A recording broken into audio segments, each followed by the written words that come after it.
You're listening to Well, I Laughed, Part 3 of Lost and Found, Bailout.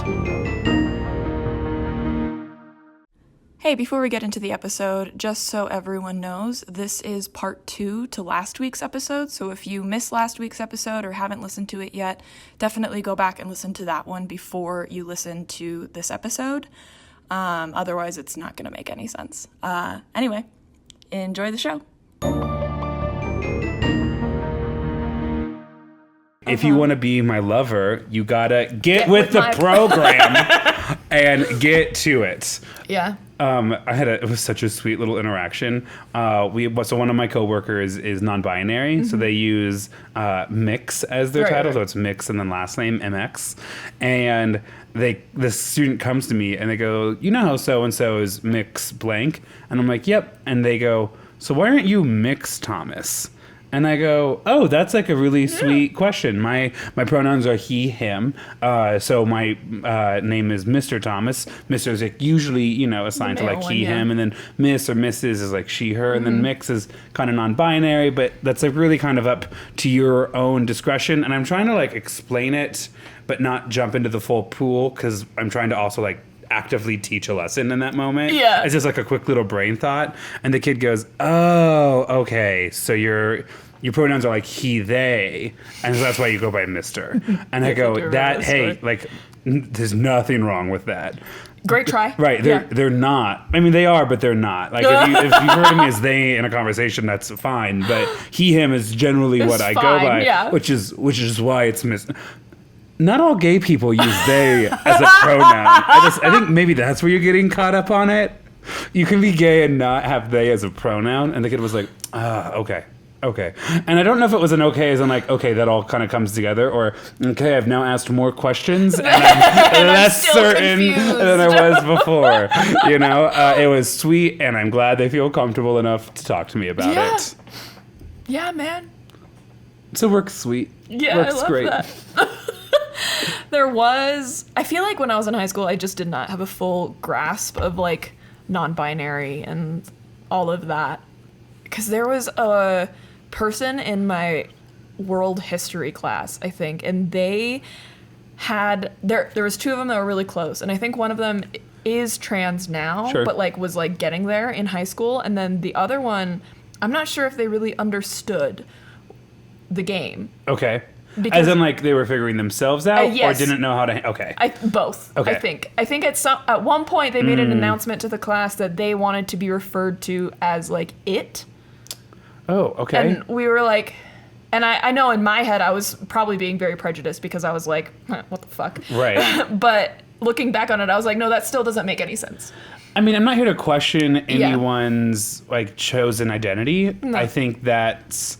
one I haven't heard a lot of. I think now, or I think I saw them maybe a couple years later and they were going by they, them. So I think they were just like trying to find their way there. On something, sure. But like it wasn't quite right. And listen, I think about that a lot. I know you went to high school in like 2022, but even back then, she's so young. Even back then, there wasn't like the kind of discourse there is now, or like the kind of material or education, things like that. Yeah, absolutely. I mean, back in 2010, 2011, of course there were trans and non-binary people. 2010? Do you mean... We would bolt the doors. 10? Yeah, we'd bolt the doors shut so the dinosaurs couldn't get in. AD. Yes, exactly. We watched the stock market crash. And of course there's like trans and non-binary students. They were not out by any means. Mm-hmm. At least not that I was aware of. Not that I was the holder of all knowledge in high school, like I am now. But name an actress, any actress. I had a lot of espresso in the last hour, and I am feeling honestly sharper than I felt all day, which is great because I've already done my day job. That's terrifying. Yeah. We're having espresso martinis, and in case before you ask, they are decaf. Grant really had a thought. Casey offered to make us espresso martinis, and I was like, yes, but decaf for me, please. And Grant said, oh, I'll do calf. Wait, actually... It is 7 p.m. I'll go decaf, and then if I need more, I can drink something else later, something like that. Well, I showed up with a red Solo cup. Also, it was a green Solo cup. Yeah. And Casey really judged me for it for a second. And I was like, it's iced coffee. I took this beautiful little nap on my couch because my Christmas tree is up. Oh, I need to put mine up. It's 3 pieces and the lights are already like woven into it. And so I go like stack, plug in, fully lit tree already. That's nice. It's really nice. I think last year I couldn't find my lights. I think I put it up solely for our dog sitter who was watching the dogs while we were out of town for Christmas. And I was like, I can't find the lights. Gotta make this less depressing than it currently is. Yeah. I need to find the lights this year. Maybe I'll buy new ones. Speaking of the holidays, I am driving home on Friday to go start Thanksgiving break with my parents. I'm going to be there for a while, longer than I usually am. And we're going to play the game of how long can he stay with his parents? No, the tough thing is I really do enjoy myself there. Mom and Dad still work Monday, Tuesday, Wednesday for the most part. Okay, so you still get some time to Yeah, 100%. And I still have the old NCAA, PlayStation, PS3 situation. So I just revert back to like a much younger, weirder version of myself. And then there's like, cocktails and dinner every night. And you that is cannot nice. beat that. Yeah. But I'm going home so early so I can get a proper Saturday of college football with my dad. Yeah. And we're gonna make so many dips, and then we're gonna order. I'm jealous of the dips. I keep thinking about the dips. It is the food of my people. I know. I started editing last week's episode, like last night, and you mentioned the dips, and I was like, God, I want a good dip. And I went to King Soopers today to buy stuff for the chili that I'm going to make later, and I was like, none of these dips look good. No, you got to make it yourself. Yeah. Yeah, I know, but like, what my sister will do is she makes a cheese ball. So it's like a block of cream cheese, maybe a block and a half. I've seen those, yeah. But then you whip in like Worcestershire and green onions, and then dried beef. You've seen that? No. Oh yeah. So a little bit of dried beef. Not like beef jerky. That's Every time nuts. a new food is described to me from the Midwest, I'm convinced it is not part of the United States. Yeah, it's like dried beef, but that's cut like deli meat, so it's thin. So you kind of slice that up, and then it's green onions, Worcestershire, a little bit of like garlic powder, and you whip it up. Sometimes my sister will put like a little bit of shredded cheese in there like too the to help break powder. it up. Yeah. And then it formed into a ball, and you eat it with Triscuits. That does sound good. And you're familiar with what Midwestern sushi is, right? I don't know that I want to know. I kind of need to explain it to you. Okay. So I would say it's a cousin of the deviled egg. Okay. Which you're a fan of. I do love a but deviled is egg. also like art in food form. Yeah. So a Midwestern sushi is you take a whole dill pickle Okay. and then you cover that bad boy in cream cheese. Damn, there really is nothing to do in the Midwest. And then you roll that cream cheese up in some deli sliced ham. What? And then now that you have what looks like on the outside to be a hot dog, you then slice her up. And then it looks like sushi because it's like a sushi-sized bite. I need to show this. They're called like pickle roll-ups. I fully understand what you just said. But I'm I need you to questioning see it with the your ethics. eyes. Pickle. The morals? I don't. Pickle roll-ups. Here we go. I don't know if it'll load. Good. Maybe there we go. That has tortilla on it, and you don't. That's the traditional way of doing it. See, her face is worth it. They're so good. Oh, I'm not doubting that. I love all of those foods that you mentioned. I just want to know what It's heinous. Yeah, what? It feels like Human Centipede level of just like masochist. Like, I'm glad the outcome worked out. You walk up to a table that has like that. Jesus. That is like that deviled eggs and a cheese ball. You're like, oh, hell yeah. I'm going to have such a weird stomach problem later, but finger foods, hell yeah. Do you remember a couple weeks ago you were telling me about the chili and the cinnamon roll? Yep. Yeah. Did I tell you that my friend Alexandra, who's from Wisconsin, like texted me while I was in the midst of editing that episode? She was like, I need to ask you something that maybe Grant has told you. And she described the chili. And I was like, there's no way Grant didn't just make that up to make fun of me. I was like, this is not real. No, a real honest to God It's thing. just such a niche thing to have multiple people bring up to me. It's okay. I have said this before. I don't think on the podcast though. I think Nebraska was like my first true great love affair that like broke my heart because I could not live there. The politics, absolutely but not. the food, you know, the culture of food. I think I don't know. I just think I spent a lot of time there, and I have a lot of family there, and I'm deeply aware of how long my like family has been there, and obviously like I don't hate that I'm from Nebraska. My sweatshirt right now says Nebraska on it. But just couldn't live there for the politics. And now, I like to hike. I like to ski. I'm too, I think, adventurous for Nebraska. You like doing things that you can't do in right, Nebraska. Exactly. Yeah. But it's a special place, and it's fun to visit for 2 weeks a year. So one of my favorite parts is how weird our food culture is, definitely, compared to all the other Midwestern states, too, because you have... obviously, cinnamon rolls and chili. Yeah. I don't think pickle roll-ups are unique to Nebraska. It also just it feels like finger sandwiches, but like leveled down, which feels right for the Midwest. Yeah, 100%. Yeah. But also, it needs to be able to sweat. When it's out, it needs to be like to sweat a little bit. Yeah, fair. That's really great. I also love. Have I talked to you about runzas before? That name sounds really, really familiar. It's a bun, like a bread roll bun that you then shove full of hamburger meat and cabbage and a little bit of onions, and then you bake that, and it's called a runza. Again, hyper specific just to Nebraska. Yeah. You're not going to find it elsewhere. It's like so close to other foods, which I think is what drives me nuts. It's like an OG Hot Pocket. Yeah. Listen, the founders of Runza have this like gorgeous old home on Sheridan Boulevard in Lincoln, and it's like brick, and it has like this green roof. It's gorgeous, and you're like, yeah, that's Runza money for you right there. That's what hot cabbage will get you in this town. That's it right there. That's old money. Do you see them French doors on the first floor? Old cabbage money right there. Anyways, these foods were so common, chili with cinnamon rolls, a runza, that we were fed them all the time when we were in elementary and middle school in Lincoln Public Schools. Yeah. Never even occurred to me that any of this was weird. Yeah. Turns out it is. Yeah. Our elementary school cafeteria, the like little ketchup cups or whatever? Yeah. Like on Fridays for like a special treat sometime, they'd put cookie dough in there. I grew up in a Norman Rockwell painting. I have said that before. I don't know why I got so scared. I didn't know what was going to be in that cup. And I heard the C consonant and heard Coke. And went, ooh. We'd all just get a little bit of name brand soda.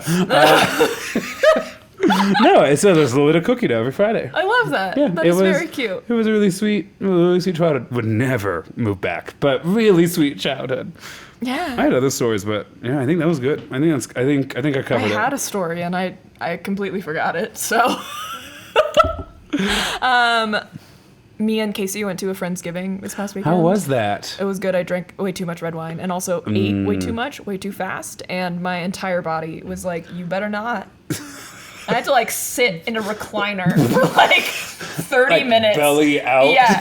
And then Kelsey, so I watch their dogs a lot. And so basically they call their guest room my room, which I found out, which was very cute. sweet. But they were like, yeah, we made the bed up in case anyone like needed it. And I was like, I'll be in my room. I'll go lay down for a second. So I laid down and Kelsey came in with like this cup of like water with like chlorophyll extract in it to help me like digest. And I was like, this is because I ate too much green bean casserole. And I was like, God, I like inhaled my food. And then I was thinking about it. I was like, Casey got more food than me.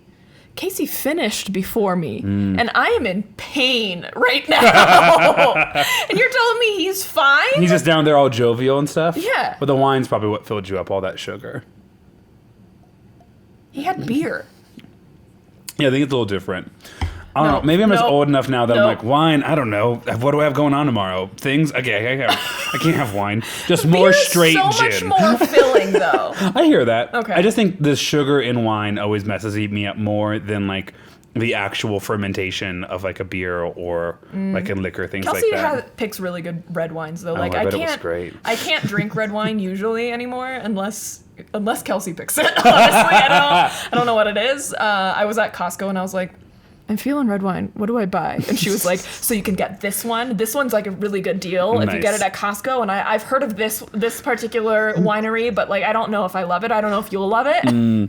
And you're like, so the red one? And I was like, you seem to get me. And she was like, oh, well, when you're involved, I try to only get a Zinfandel or a cab. Nice. And I was like, oh, so you just know me. Have you ever had a Malbec before? Mom? Probably, I don't know. It's I smoky. just know that I love a Zin. Okay. Yeah. Back to Thanksgiving dinners for a second, because that is absolutely like an area of specialty for my family. The Midwest? Have I told you about what our holiday potatoes are? No, all I can think about is that one time, or I've been to your house for Friendsgiving multiple times, but last year there was some very strange dish and I can't get it out of my head. What was the dish? I don't remember. Okay. I think Lydia brought it. Oh, then yeah, probably. Yeah, not mine. Holiday potatoes, at least in the Thomas household, you boil your white potatoes, but you also boil like 2 yams. Peel those, throw the yams in, okay, so now you have white potatoes and a couple yams. You're going to mash that up briefly. And now you're going to take a whole cup of Asiago cheese, and you're going to add that into it, as well as about half a cup of sour cream and like a whole stick of butter. And you're going to kind of mix all of that together, and you know you are good when you pull it up and it starts to kind of like stretch like a dough. And then you've added so many dairy products that you've actually cooled down the potatoes, and we need to reheat them in the oven real quick before we can serve them. But they're good. That sounds really good. They're good. Yeah, that's why I'm going home on Friday to go to Thanksgiving. I'm like, let's go. Oh, this is the other story. So Casey and I are going down to Texas for Thanksgiving with his family, but we're not going to like where his family is. We rented a house, or his family rented a house in like kind of near Corpus Christi for like the entire family. And Casey has a brother and a sister. The sister has 3 kids and a husband, and so it's gonna be like a lot of people. We love. Yeah. So we were talking about it, and we were like, oh man, like we're gonna be with family for a real long time because we don't have the dogs, because usually if we're in Breck, we can be like, we're taking the dogs for a walk. Right. Yeah, or see you later. Yeah, or whatever. We're not gonna have the dogs. We're not gonna have a car. Oh, you're gonna be trapped. Yeah, and so we were like, I love them. But holy shit. And Casey was on the phone with his mom yesterday, and we were talking about like some of the logistics, and she was mentioning like, yeah, I'm asking like every one of you guys to like be in charge of one meal that isn't Thanksgiving, since like Paul, his dad, and I, his mom, are doing Thanksgiving dinner. Right. And so she was like, yeah, so I can like, if you want to send me a list, I can pick up the ingredients for you, or like you can take Paul or my car down there. And I looked at Casey and I was like, we're taking the car. We're taking the Number 3, my lord. Take the car. We're taking the car. And he was like, we'll take the car. And I was like, yes. We just want to see what's fresh. We just want to see what's fresh down there in Corpus Christi. He was like, that's why it'll be a surprise. I was like, good save. I love that. My family's love language is absolutely snack giving. And so my parents have taken to vacationing in the Ozarks. And there's this really fancy grocery store there that it's like 7 aisles of fancy cheeses. And then there's like half of one aisle where you can get bread. Like, it is not a grocery store. I love that. It's a cheesery. Absolutely. There's like olives and then like a bunch of meat that you can grill. So it's just a charcuterie board. Yes, as a store. But also like steaks and stuff. It's mostly beer. Actually, as I think about it more, it's like a one-stop shop for a lake party. But anyways, whenever we go down as a family, my parents bring us there, and like kids, like rich kids in movies, they'd go to a toy store and your parents would be like, grab whatever you want. Yeah. That was my parents at this cheesery. They're like, grab whatever sharp cheddar you want, kid. And Grant was like, hell yeah! Yes! Like shoveling in. Yeah. Okay. So cool. Well, yeah. Shall we get into... Nice, cool. I think that was a good amount of personal information that we gave out. Good. I was like reading when Grant came in, and I was like, God, I have not talked to anyone today. This is going to be weird. And then I was like, no, we have like 20 minutes of catching up to do. That's our warm-up. That is our warm-up. We're athletes. We're warming up our instruments. As I walked up to your door, I was like, God, those 11 minutes when I was asleep were like really peaceful. All right, let's do this. You want to know what I had my little menti break over? Why did I feel like you were going to say My Little Pony? That like too. Twice. I was like, say it. Yeah. Say it. Did you see this hole in our ceiling? No, you guys have actually such high ceilings. I never really noticed. What? Yeah, so I ordered a new light fixture because I decided the one that was here, it hung like pretty low over the table and didn't provide like any light. Oh, and so yeah. me and my little mentee depressies over here at work were like, there's just not enough light in this house. And so I ordered a new light fixture. It came on Sunday, and so I was like, I should probably make sure I can take that down before I like start on the new one. So I took it down with Casey's help and then started building the new one, and they gave me one of the wrong parts. And so I had to wait. It's gonna come on Wednesday, but now I have no light. It's just a hole in our ceiling with wires coming out of it. Who were we talking to who was like, oh, my mom was like really into wallpapering? And like, was it not you? I don't think so. Okay, I was talking to a friend and they're like, oh, my mom was like really into wallpapering. And like every room always had like a different wallpaper. And it was like crazy. Like one time my mom was like, I want to wallpaper the living room. And like the next day she just did it. And I listened to the whole story. And at the end I was like, that's so crazy that your mom hasn't been diagnosed for ADD. Like that's nuts. Was this my friend Jess's mom that painted their bedroom? No, but I mean, That one was a good very story. much same Yeah. energy. Well, fortunately here in the studio we have enough actual lights that we're good I to have go. other lights that I can use to give me some fake vitamin D. But speaking of complicated family dynamics, Patty Hearst. Yeah.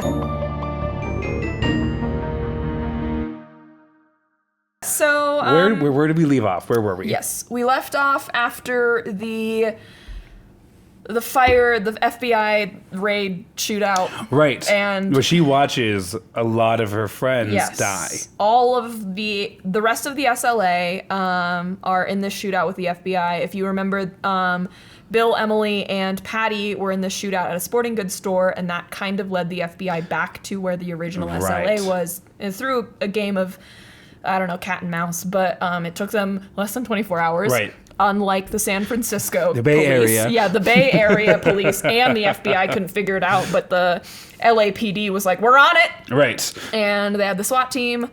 There was a big shootout and a fire, and I think it was 6 members of the SLA died. Yeah, 6. And one of which was her lover / assaulter, Right. Willie Wolf. Right. And meanwhile, while this whole thing is happening, this is like kind of the beginning of broadcast live television, or one of the first big events that leads to its rise. And so Bill and Emily Harris, along with Patty Hearst, are in a motel hiding out at Disneyland and watching this whole tragedy unfold on live television, which is traumatic. Yes. Yes. So, let's get into it. As it recollects all of her notes. Yeah, I was like, I had to like read through them before you showed up because I was like, I was really in it when we recorded the first episode. Be proud of me. She was given like a necklace or something From in Willie. the last episode, and that was a what? An Olmec monkey. Right. Yes. Okay. And she had it around her neck. There was one thing I was supposed to remember. That and I was did it. You did remember Killing that. it. Wow, look at that. I listen. I- For anyone curious, this holiday season. I'm out there. Okay, so the aftermath, and of course this perspective comes from Bill Harris, who's interviewed in the docuseries that served as my primary source, and he said that Patty wants to retaliate immediately. The way that it was described is that Bill and Emily kind of had to talk her down of whoa. we need to get out. Like, we need to live to fight another day Right. and get out of town. And so eventually, I guess they agree.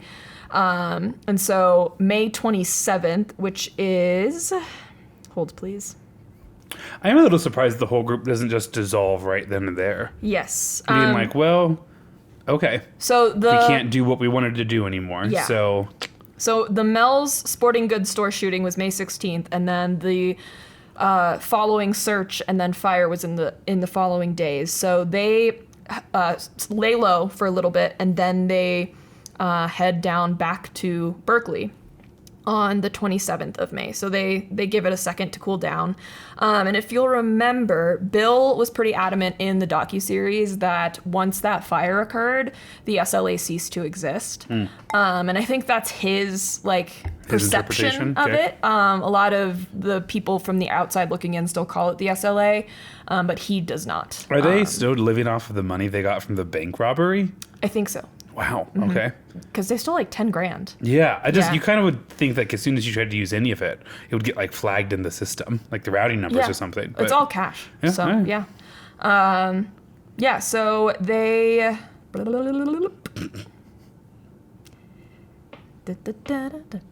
Okay.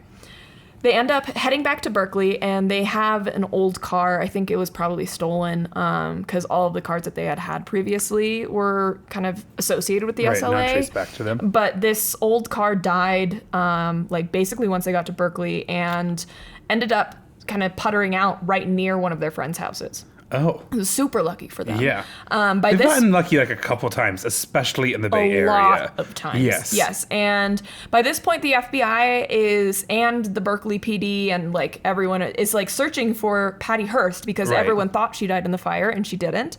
And so they're going to all known associates of people that have known the SLA. And so once these three knock on this friend's door, the friends are like, hella excited to see them, but they're like, sure. the FBI just left. Oh, shit. Yeah. So not only did they land really close to their Yeah. house, but just missed the FBI. Mm-hmm. What if they like rocked up and the FBI were still there? I don't know. Well, at this point, I guess the friends didn't know who was alive. They knew, I guess the news had been released that 6 bodies were recovered, but the IDs of the bodies hadn't been released to the public yet. Okay. So they didn't know who was still alive. So they were thrilled at who showed up. Right, to see who was there. To see anyone. Right. Yeah. And so the friends are real homies. They feed them, they let them crash that night. They feed them the next morning. They basically give them like any savings that they have to like get on their feet. Bananas. I'm willing to support a friend, but not if that friend needs just a little bit of cash to do terrorism. Yeah. That's my money now. Sorry.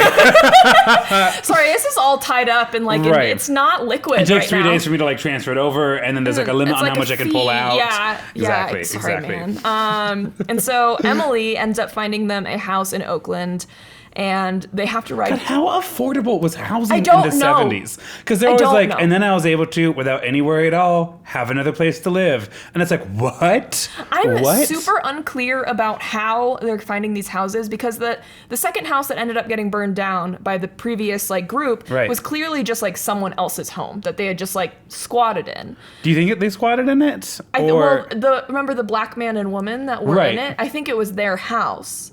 I think just no one was there or something. Interesting. And then the old woman that ratted them out to the FBI was like, Right. "That's my like niece or some family member's house." Oh, I didn't realize that. Yeah, Oh. I maybe didn't say that, but that's kind of what she did. Is like Okay. that's someone that So I the house know's that burned house. down, they just squatted in. But they've been I able to think like so. find rentals and stuff. Or it's just abandoned properties, Okay, or okay. people that are on vacation. I guess their it's- wish list for locations probably don't include a lot, just like a semblance of privacy. Yeah, and we talk a little bit more about that later. But so they have to get to Oakland from this place in Berkeley, and they don't have a car, and their friends either can't or won't drive them. Right. And so they have to take public transit to get there. And so they get these big tote bags or a big tote bag for Patty, and they put all of their guns in the tote bag. Oh my God. And they just act like she's just been shopping, and it was like bananas to think about, but they're like, yeah. Let's just bring all of these automatic weapons onto this like regular city bus. Yes, yeah. And then his quote is, "We had a unique capacity for survival." Yeah, Yeah. you did. Or Yeah. just like a lot of luck, a weird amount of financial resources. And a crazy capacity for risk taking. Yes. I mean, there's also probably like a racial element to it, right? Yeah. Like a white person's not going to be, Yeah. it's not like the 1970s were free of police profiling. Yeah, that's by so any real, means. yeah. It's just, but still, like, the more I listen to this story, the more I'm like, this could never happen today because no one has access to homes that quickly. No one That's has so real. access to just like, well, fortunately this place was cheap and unrented. Where Where in the world? these 50 states is that a Especially thing in California. anymore? Thank you. Yeah. Thank you. So they end up getting some outside support. This is June 2nd of that same year, so a few days later. There's a rally at Berkeley organized by a woman named Kathy Salaya, who was Angela Atwood, who was one of the members that died in the fire, one of her best friends. Oh, I thought she was like just now back and under like No, a no, suit. no. I was like, glass onion Yeah, much? glass Wow. No. This is another woman. It was just her best friend. Okay. And she, I think, was an actress at the time, something like And that. they're just there to rally support for the Yeah. SLA, an organization that has killed a superintendent Yeah. and gotten a shootout in LA. Yep. That's okay. Yeah. No, yeah. Okay, interesting. So the rally is really like in support of the SLA, but it's also protesting the fact that they were killed essentially on live television. It was like, okay. Yeah, like I can kind of. That is a little stop rolling the tapes at some 100%. point. Little Hunger Games Susan Collin action. Yeah, going like, on there. And then you remember that Bill Diaz was so close to the shootout that he almost got hit. Right, he got whizzed by. Yeah, right. yeah. So, I mean, I get it. And that's also the time too. It's like that's one of the first times a shootout or anything like that had been broadcast live. And so, if you're going to protest it, definitely like the first time it happens is like a really solid time to be like, that's not cool. Whoa, Collectively, let's not do that. Yeah. Mm-hmm. And the rally is also to encourage the 3 remaining people to continue fighting, because I'm not sure if the Okay, and then the rally's bad again. Yeah, okay. yeah. So Bill, Emily, and Patty are like, this Kathy lady. She gets it. She gets it. Let's see if she can't help us out. Do you think she has savings and or a car? The basic necessities. Oh my God. So they meet up with her. She brings... How do they get a hold of her? I mean, this is not like a legitimate question, but I'm like, do you send a letter? Do you call her from a payphone? I actually don't know how communication happened in the 70s. I imagine it's the same way that Bill and Emily and Angela met up with the original SLA, where they had like a friend, or they accidentally met someone in the SLA and then were like, you want to come meet this? Oh. Yeah. Because friends were so good at introducing other friends to each other back in the day. Yeah. I think our group does like a nice job of that, but I don't think like it's a lot of groups do. Easy, yeah. No. And so I think what they probably did is they asked their friends in Berkeley that was like, that will you just let her know that like, not praising the like crime and domestic terrorism, but I am praising the like, well, my circle's your circle and let's bring our circles together. That's cool. That's cool. Yeah, and by that I mean your house is now my house. Your house is my base operations for domestic terrorism. And you love me. Yeah. Exactly. And so Kathy Celaya brings her boyfriend, Jim Kilgore, as well as her sister, Josephine Celaya. And they meet up, talk about like what they kind of need to continue the revolution. And they give them money and wanted to support despite threat of getting targeted. I don't know what that means, but I'm assuming they wanted to support despite the threat of getting targeted. They're publicly supporting the SLA, which, doesn't sound like it's a popular thing to be doing. Yeah. Yes. At this point, they're all kind of, I think, getting over some of their trauma. Not getting over it, but processing it a bit. Right. And I think the 3 remaining want to memorialize the ex-SLA members, the ones that had perished. And... yeah, this is where Bill, who was interviewed in the docuseries, says, quote, the SLA was murdered. And after the fire, the SLA ceased to exist, according to him. And so they wanted... They just are 3 random people with a tote bag of guns, weird amount of connections, and money they stole from a bank a year ago. Yeah. Mm-hmm. Okay, cool. Totally normal American success story. Amazing. And so they wanted to send one last communique to memorialize them. And this is, in truth, the last communique. They don't send any more after this. And they decide, I don't know if they decide or if Patty's like, I'm doing it, but Patty does it. And I'm going to replay for you the original communique, the one where she is has just been kidnapped. And then we're going to play it in comparison to this one where she's... so which one are we hearing first? Like one of the first ones where she's kidnapped? One. Yes. Okay. Okay. Where she's like, I'm alive. Yes. Mom, Dad, I'm okay.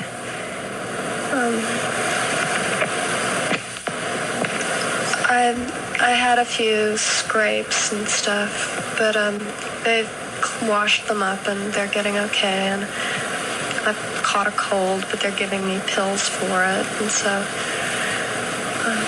I'm not being starved or beaten or... So anyway, there's that. Okay, so that was the first one. That was the first one, and then this is the final one. Based on the information contained with our... Sorry, I need to remember what timestamp it is. She's so much better at taking notes than I am. Yeah, until you get halfway through a story and then stop, and now it's confusing. Okay, 57.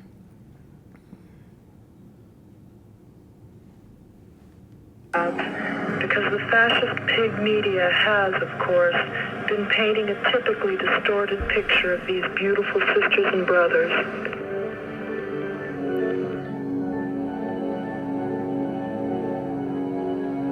Sing-Q loved the people with tenderness and respect. He helped me see that it's not how long we live that's important, it's how we live.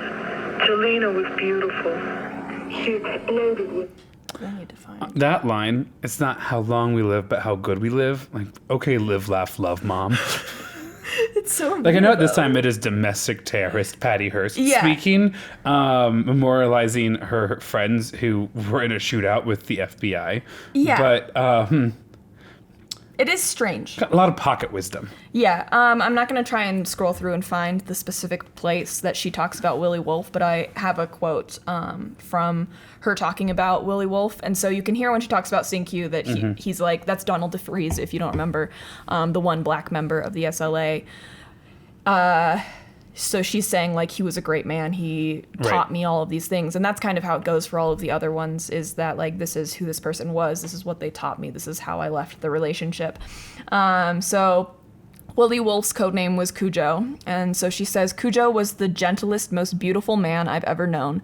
We loved each other so much. Neither Cujo or I ever loved an individual the way we loved each other. Probably because our relationship wasn't based on bourgeois, fucked up values, attitudes, and goals. Okay. Whether or not she believes this ideology, she adopted their language very quickly. And this is another quote. This isn't specifically about Cujo, but it says, I died in that fire on 54th Street, but out of the ashes I was reborn. I know what I have to do. While I've never had a death wish, I've never been afraid of death. For this reason, the brainwashed duress theory of the pig Hearsts has always amused me, and I would never choose to live the rest of my life surrounded by pigs like the Hearsts.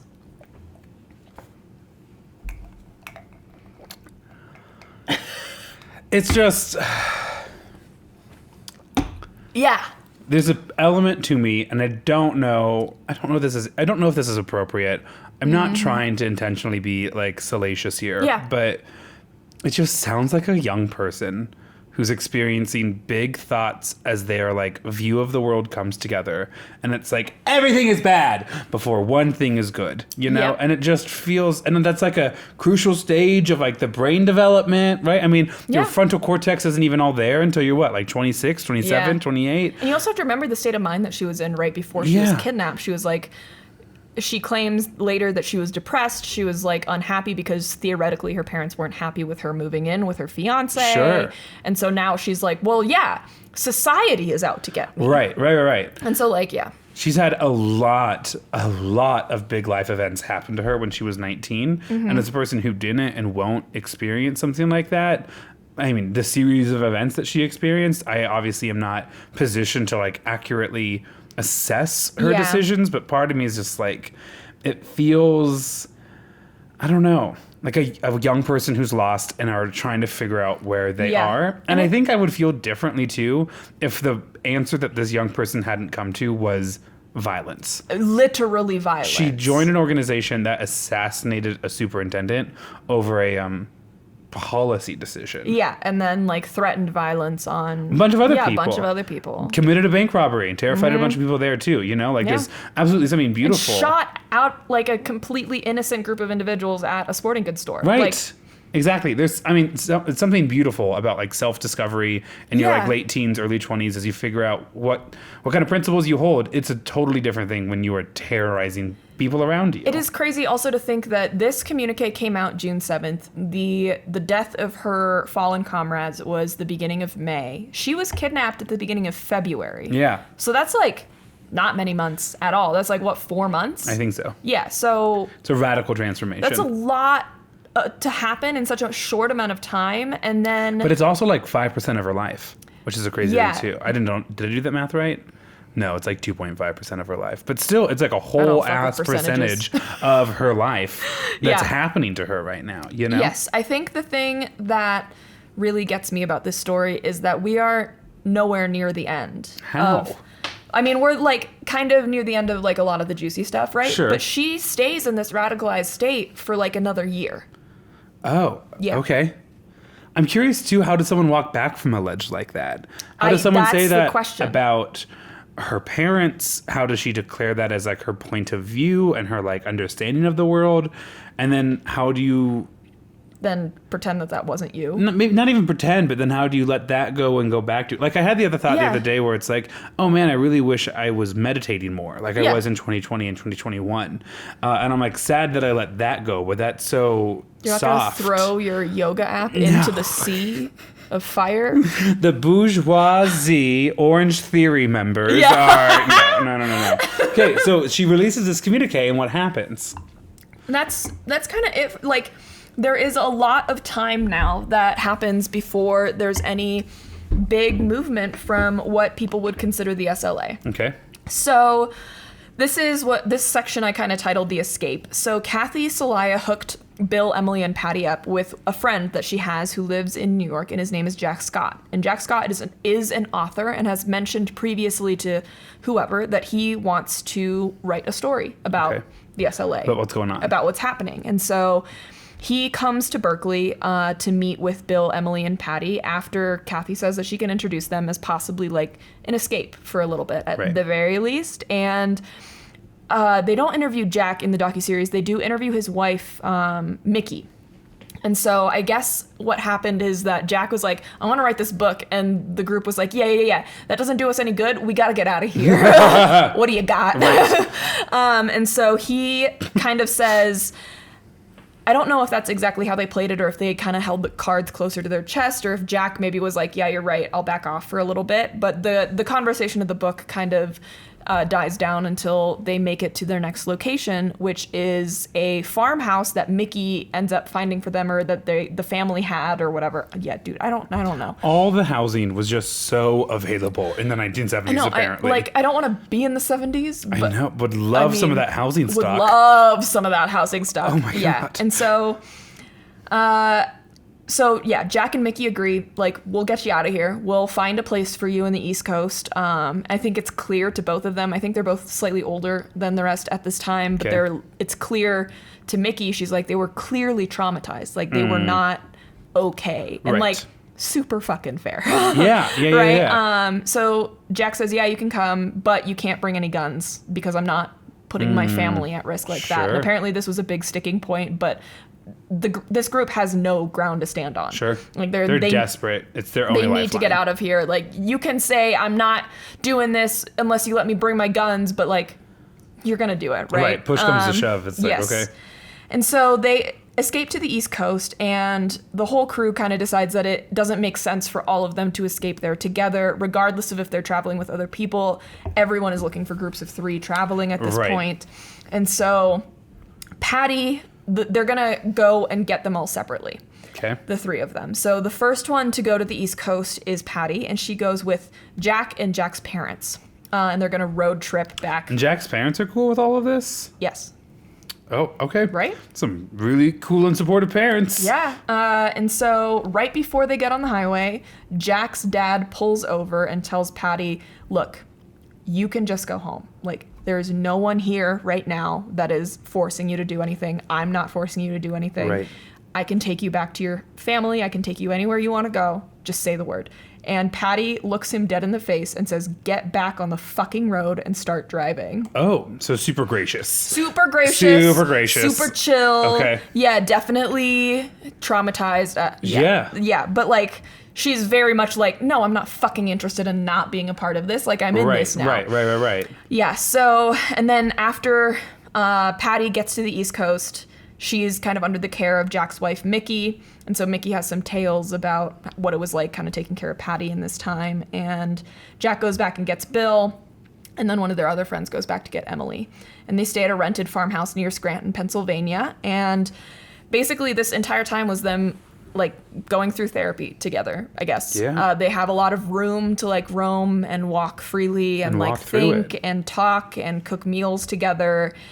And at this point, Jack also helps another person. Her name is Wendy Yoshimura, escape the Bay Area. She was the girlfriend of a bomber. Okay. Yeah. It's a crazy time in California. Yeah, so she's also on the run because she's technically an accomplice. Right. And so Jack's like, I already got these guys up here. Yeah, Just come on down. There's a great place in Scranton, Pennsylvania for just this type of person. Yes, and the San Francisco PD... It's Meredith from The Office. Creed from The Office. If I can't scuba, what's this all been about? Committed some war crimes in Vietnam. Last year, not during the war. I love Creed Brad. It's a well-timed so joke, not laughing at war No. crimes. Make that clear? Yeah. So the San Francisco PD has no idea where Wendy is, but they're on the hunt for her. And they eventually do get a lead out of New Jersey that Wendy Yoshimura might have ended up somewhere on the East Coast, and that's kind of where that lead dies for a little bit. But so now we're at this farmhouse. Jack is trying to pressure them to write the book. Mickey says it's never about the money. For him, he wants the importance of getting their story out there, but Jack does use the money as a way to try and convince Bill, Emily, and Patty to do it. Okay. Because they need money. So Patty records a bunch of tapes and does a bunch of writings as a self-proclaimed revolutionary. These are some quotes from those writings and tapes. Quote, as a woman, our primary focus was on becoming strong female guerrillas. Gorillas as in surprise attack, not gorillas as in the apes. Which is apparently something we have had to clarify for the last couple episodes. When I was at the Friendsgiving, Kelsey's husband was like, thank you for asking about if it was an actual gorilla. How the fuck are people thinking the British were training apes or primates to drop into Berlin? That doesn't I don't make know, but you just any said sense. there was no context. I don't know. I've been talking about soldiers for like an entire hour. I'm glad that it's a fun little bit that we have. I thought I was clear. And I thought I was clear when I said guerrilla theater, and you also thought it was apes, so you can fuck right off. But like ape theater, that's kind of funny.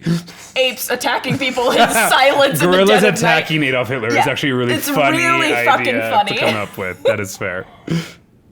Okay, so here's another quote.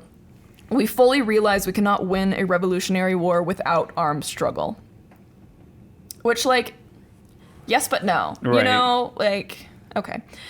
In the end, Bill didn't like what they created. I don't know if Bill's alone in that thought or if they all kind of agree with that, but he said it sounded kind of hokey. When you see it all laid out in front of you, you're like, oh, this is embarrassing. That might be your red flag to stop. Okay. Like, out of all of the red flags that have happened. If I can interrupt for the 100th time on this page alone, the fact that we have people listening that aren't just Casey and my mom is like such a huge win. But also, when we first published, I looked at you and I said, hey, if no one listens, no one's going to know but us, you know? Yeah, that's that, like, true. we're going to put all these ideas and thoughts and words out there. That's, I think, what Patty did. Yeah, 100%. Yeah. Patty is like, everyone's going to want to hear this. And then they look and they're like, And when I see that, I just delete it from the episode. So they end up destroying the tapes, and they never give Jack the manuscript, which kind of pisses him off at this point. For all the shit he done? Yeah. I would be like, 911, hello, America's Most Wanted. I have a lead for you. Here's the thing. So Jack ends up getting mad, and the tensions rise until the group ends up deciding on leaving, along with Wendy. Wendy's like part of the crew now. Apparently, she gets along really well with Patty, specifically. Interesting. Yeah, so Jack is like, I'm not fucking helping you get back to California now. But he does... I've done 3 cross-country trips to get you here. The weird part, and I'm not sure what the background is on this, they don't really go into it, and Bill doesn't mention it. I don't know if there's a reason for that, but Jack kind of says, like, I'm not helping any of you get anywhere, but I will help Patty get as far as Las Vegas. What? I know. I'm not helping anyone get anywhere, but the one who gave me the most material before it got destroyed, I'll drive her across the country. Only part of the way, though. Like, 90% of the way. Only 90%. Only until I'm in Western time zone, then I don't want to do it. Then I don't want to do Pacific time it. zone. Yeah, like, what the fuck? It was such a weird... Like hair to cut, like, what is it? Split. Hair to split. Yeah. Yes, there. Apparently there was another, like, almost catastrophe here where they're driving back, or they're driving to Las Vegas and they get pulled over for speeding. And Patty's disguised as like a pregnant woman, as like Jack's pregnant wife. Jack gets out of the car, which white privilege immediately. Right.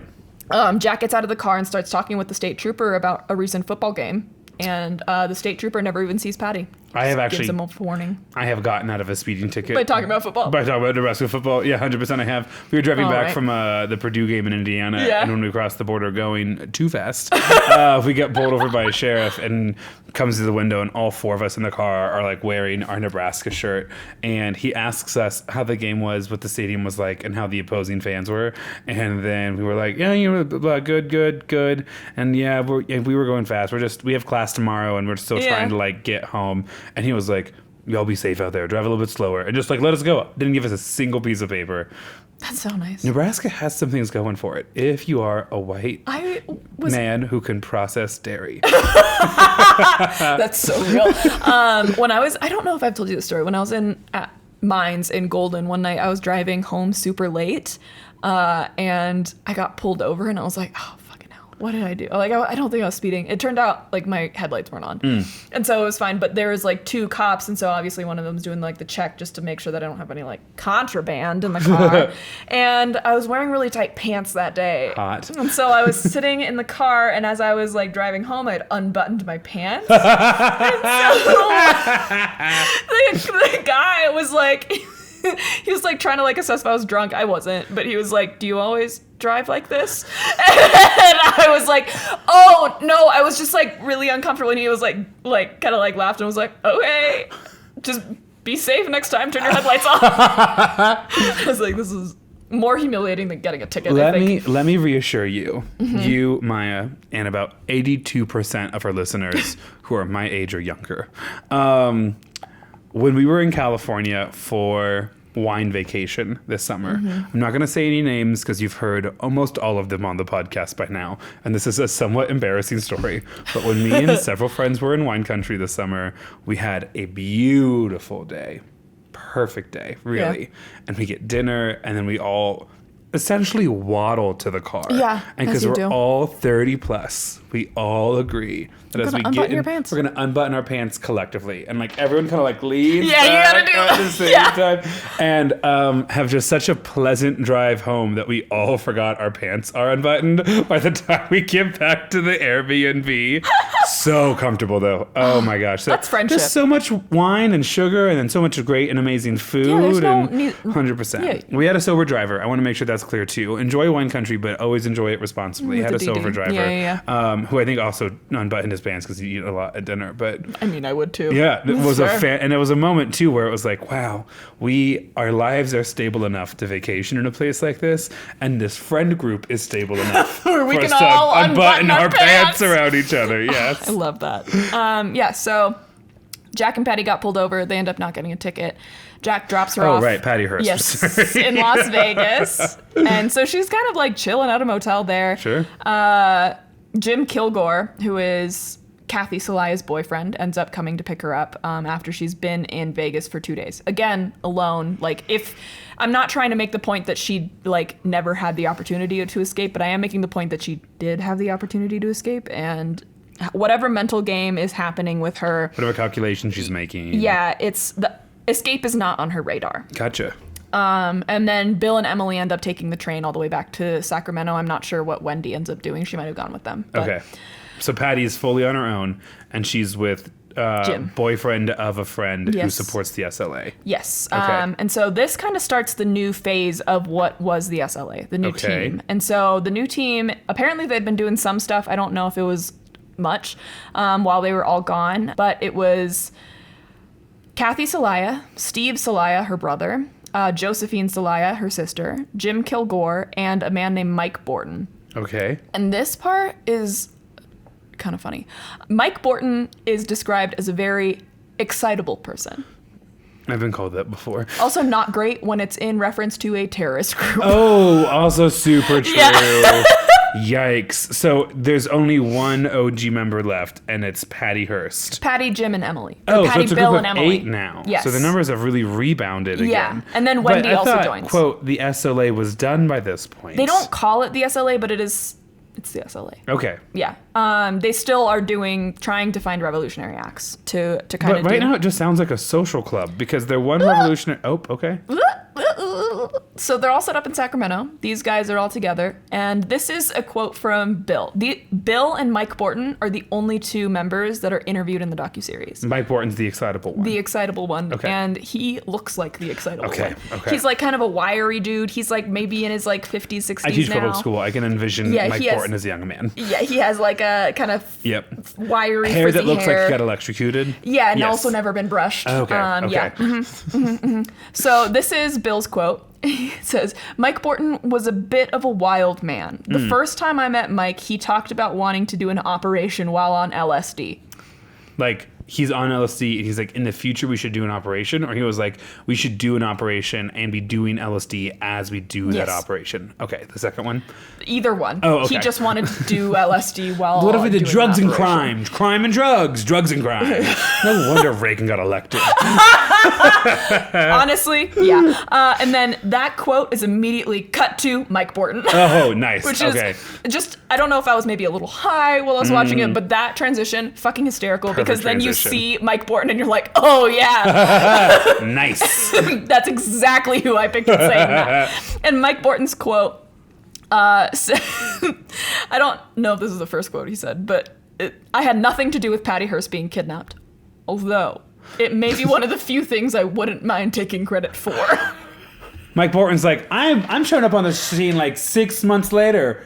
But I think it was a crackerjack job. I think they did a great job, and I too would have loved to beat the crap out of her fiance. Yeah. It's wild when you think of these like crazy characters, and then you cross the plane into the like terrible things they did, and it's just this awful but weird and interesting juxtaposition between the two. All right.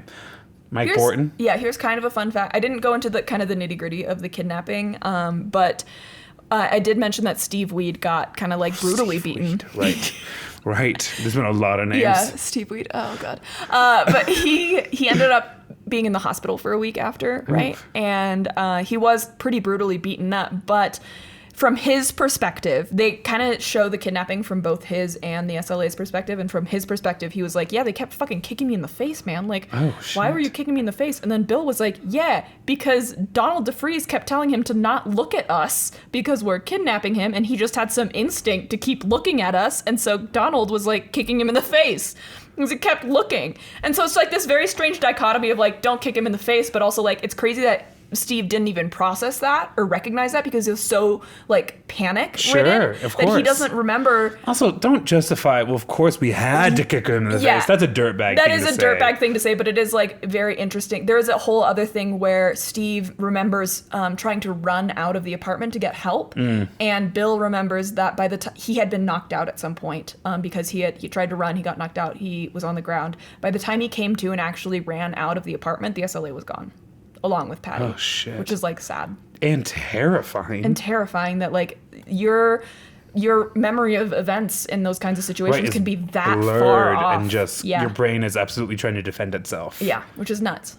But isn't Whoa. And then Mike Borton's like, I did that. I wish I was there. I wish I was there. Ooh, what a complicated man. And yes. kind of a bandwagon guy, if I can be completely honest. A bandwagon guy, and I like him at the beginning, and I like him less and less as I see more of what he has to say. Okay. Yeah. So the new members don't necessarily agree with the previous group's methodology, but they kind of agree to hiding them because this new group is associated with the SLA, but not like really. And so they're like, yeah, we'll hide you. I think they're doing like, I think two of them are maybe house painters, and so they're making money, not just robbing banks. Not a lot of money, but some money. A steady form of income in some because way. Mike recalls that Bill, Emily, and Patty were, quote, being hunted like animals. Right. Because, I mean, that's probably true. Right. Yeah, so, and at this point, need I remind you, so when we meet Patty, she is engaged to Steve Weed. Right. She then gets kidnapped and develops a relationship with Willie Wolf. Right. Willie Wolf dies. She ends up going to the East Coast and comes back and immediately develops a relationship with Steve Celaya. The brother of one of the supporters? Okay. So we're seeing a bit of some really trend. intense relationships very quickly. Very quickly. Because she was in originally with Steve Weed after like less than a year of dating, right? Yeah, like Maybe a couple a year? years. Maybe, Okay. yeah. I think they started dating when she was 16. They moved in when Right. she was 18. Forgot that she was a student when she was first started to date her future very young. fiance. Yes. Okay, that's like my bones kind of start to hurt when you start to just like relive this like bio, this resume, because I'm like, that's so much life to live. That's so much in, like, life to 3 live. years. Yeah. This isn't even 3 years. We're still in 1974. Sure, but I was starting Yeah. at 16. Oh, but yeah. Yes. Yeah. And so her and Steve Salai develop a relationship, and Steve, out of all of the people that were kind of in this new group, was arguably the least radical of all of them. Like, he was around, and he was liberal and open-minded, but also like low-key. He was like, yeah, I agree, but I'm also not gonna like bomb anyone. I think the system should be changed, and I don't want to commit murder to do it. Yeah, but I'll hang out. Sure. And so her and Steve Salaya end up living together for a while.